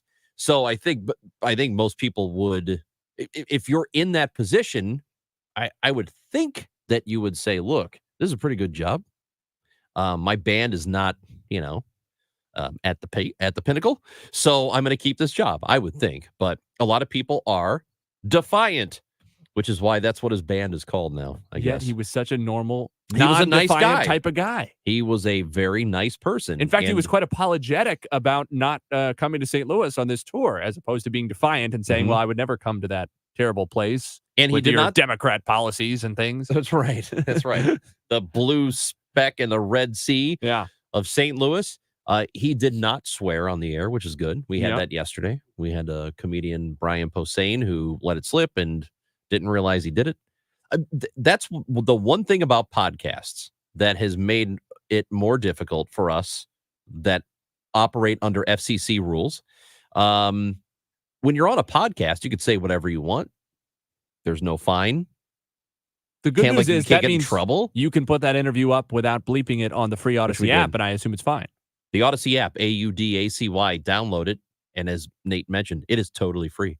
And you can listen to the Brian Posehn interview. You can listen to Dickie Barrett. You can listen to Ellen Carnigan talking about Navalny. We had all kinds of stuff. And when the show is over, everything is available for you to download. And it's all uncensored. Well,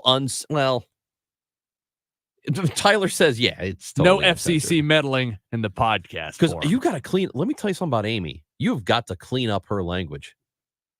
Who, me? No, not you. I'm saying like us, the royal you. You have to, because she says some things. Yeah. She says some words she's not supposed to say. Have we tried telling Mason Jar about this? Maybe he could get it sorted out. He might be the problem. Oh. Well, did it occur before? You knew Amy before before, Mason. No, she was never like this before. Oh, okay. So maybe he is the culprit. Yeah. I don't know what else it Might could have to be. bring him in and have him defend himself. I don't know what else it could possibly be. Do you think he listens to you when Amy's not on the show? Absolutely not. Absolutely not. Do you think he listens to you when Amy is on the show? Well, she's listening. I know that. I don't know why she's doing it, but she was. And she, just like me, as we talked about this earlier, did not know that the Sporting KC stadium was in Kansas. Even though she attended a game there. She went to a game there. Yeah, we didn't mention that in the show recap. We should have. We really should. Yeah. Amy, she goes, I was there and I didn't know we were in Kansas. And I was getting derided for my apparently unpopular opinion in the 618 that stadiums should have things around them other than strip malls and parking lots. You really did offend somebody. Yeah, he's like, are you kidding me? Dave & Buster's and Hooters, also a Banana Republic outlet? That is exactly what I'm looking for. This text message says, cracking up with the geography half hour, the first half hour of the show. I moved from St. Louis to Missouri City, Texas. Hey! It's the Wildwood of Houston. Yes, Okay. Let's go. Missouri City, Texas. I bet you he's listening on the free Audacy app. Gotta be from a 281 area code. I'm guessing that's wow, Texas. that's great. It's the Wildwood of Houston. It's a distant suburb. Yeah, so distant. Wildwood might as well be the moon. It is so far. I'm not kidding you. I went to Amy's birthday party that she had. Was it a birthday? Something, whatever. At her parents' house in Wildwood. And my God, we packed provisions. We brought still St. Louis County, though. That's not even, you're not, forget about Lake St. Louis or Wentzville for Ronge. Then I guess you're not crossing the Missouri River under any circumstance. I don't do two rivers. I will not. If I'm going to see you, I will cross one river to see you, but I will not cross two. That's my rule. So, as we learned, though, during that geography half hour, you could follow the Missouri River all the way to Kansas City. You could. It would take a long time, right? Yeah, it's meandering. Yeah. They But didn't, you could they get didn't there. build the river on the most efficient route, as it were. That's right.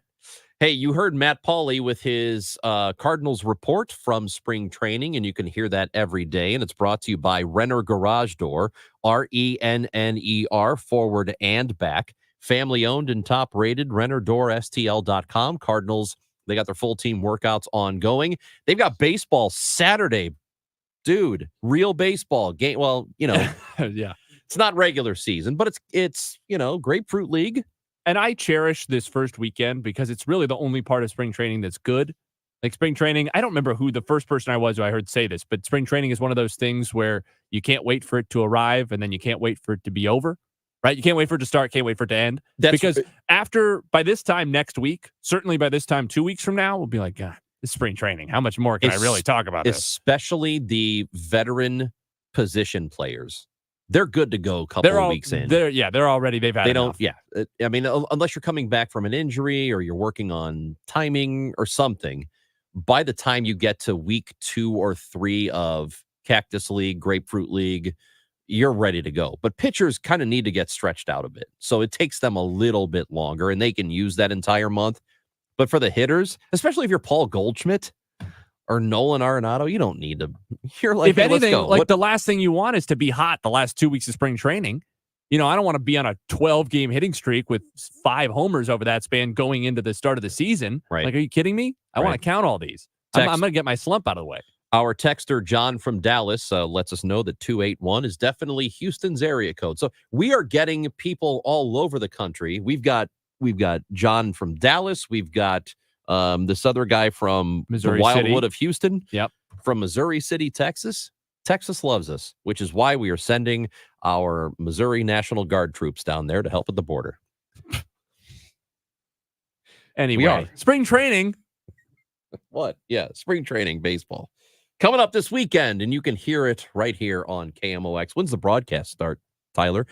Are you running the board for these games? Well, there's only one, right, on Saturday?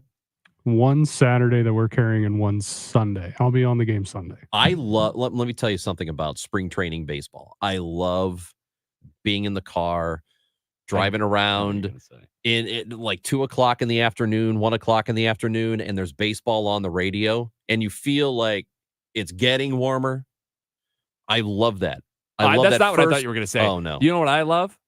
and maybe this is disloyal to our wonderful here we go. John Rooney, Rick Horton, Mike Claiborne, Matt Pauley, who do such a great job.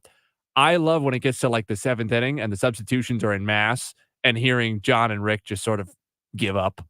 I'm like, who really cares who number 87 is at this point? That's great too. That is so much fun. They're like, who's in right field? Who just caught that? Who knows? Oh, gosh. Who knows? Yeah, no. There was that time, I don't know, this would have been pre-COVID, I think. Cardinal spring training when the then Fox Sports Midwest telecast couldn't figure out who the guy was because he was wearing some number that wasn't on their roster. Yeah, like 96. And so they put up a graphic of like some minor league guy pinch running. It's funny. It's great.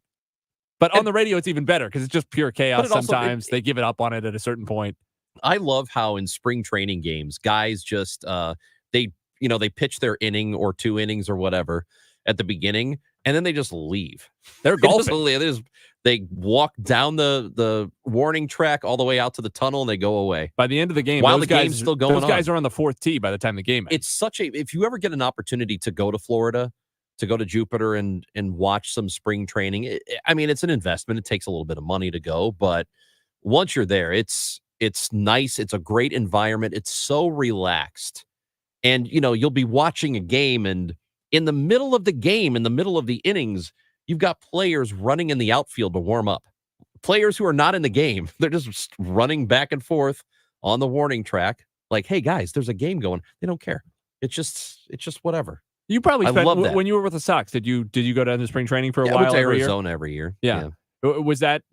Would you consider yourself? It sounds like yes, generally a spring training fan. Some of you like the environment. I like it, but just like the players, you're ready for it to be over at some point. Yeah, I do. I will say this: I like Arizona spring training better than I like Florida, just because everything is more compact. So you don't have to drive that far to see the farthest team if you're on the opposite side of the city, because everything is in the Phoenix area. Yeah, that is so nice. It's all right there. Florida, you're all up and down the state, but I don't know. Arizona's cool. They're both cool. If you get a chance, I would highly recommend going to Jupiter, Florida, to watch the Cardinals play some spring training baseball. And we will, again, have it this weekend, Saturday and Sunday, broadcasts of your first taste of broadcast in 2024. Speaking of fun things to do, Ranj, when are we giving away those tickets? Right now. Who wants to go see James Taylor June 6th at Hollywood Casino Amphitheater? Huh? You? Well, here's your chance to win. Be caller number 7 to the contest line at 314-955-1120, 314-955-1120, and you'll get a pair of tickets to see James Taylor June 6th, Hollywood Casino Amphitheater. Best of luck to you. Now go. It's Nate Gatter and Chris Rongey on KMOX. We all hear the radio ads about the IRS. They tell you to be afraid, to be scared, and they try to frighten you into calling. I'm not here to do that. Tax Relief Advocates is different. TRA is here to tell you that if you owe money to the IRS, whether it's $5,000, $50,000, or $500,000, we have a solution. It doesn't matter if you're sitting in your car, at work, or with your kids. No matter where you are, call now. 800-575-6986. Don't lose hope. TRA can eliminate or reduce what you owe to the IRS. There is zero risk to you. If we can't reduce your tax debt, then you pay nothing. Our passion is taxes and helping individuals fix their IRS problems. We have a 5-star rating on Google and Yelp and an A+ with the Better Business Bureau. You don't need to be afraid of the IRS any longer. End your tax nightmare today by visiting us online at TRA.com or call 800-575-6986. That's 800-575-6986. Tax Relief Advocates. Real solutions for real people. Missing this? Goldschmidt swings and he hits the ball left field. That's deep down the line and it's a goner. The Cardinals 2024 season is about to begin. Hi, it's Matt Pauley. I'm in Jupiter, Florida, covering Cardinals spring training. Matt's got everything you need to know. With reports mornings and afternoons and Sports Open Line weeknights from the TR Hughes Homes Broadcast Center. Cardinals spring training coverage sponsored by St. Louis Composting, Wilkie Window and Door, and Norm's Bargain Bar. On the home of the Cardinals, KMOX. Have you ever been sitting around or driving like you're probably doing right now? Man, I think I need a new furnace or an air conditioner. Have you? I mean, I think about you thinking about it all the time.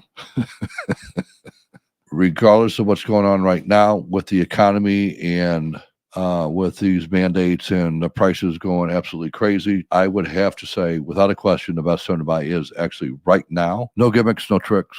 5 years, no interest on a furnace and air conditioner. Get your prices, get your quotes, get your monthly payments, and then call me and buy now to where you can make your choice and you can still get the so-called inefficient models. Call me, Bart Inman, one easy number, Missouri and Illinois, 314-293-2600. Again, the easiest number, Missouri and Illinois, and your only number, 314-293-2600 or bartinman.com. Now that is Bart with a B, Inman with an I.com. Paid for by government.com. Did you hear? A recent stash of $20 gold Liberty coins from the 1800s has been found. These gorgeous gold coins are as bright and shiny as the day they were struck in the late 1800s, and less than 50 of these gold coins are available. Coin experts are calling this gold find an incredible opportunity. Call 1-800-973-3097, and you are guaranteed a $20 gold Liberty coin minted by the U.S. Mint in the 1800s. But with extremely limited availability, you must call now. These gold Liberty coins from the 1800s are still in uncirculated condition. That is history you can hold in your hand.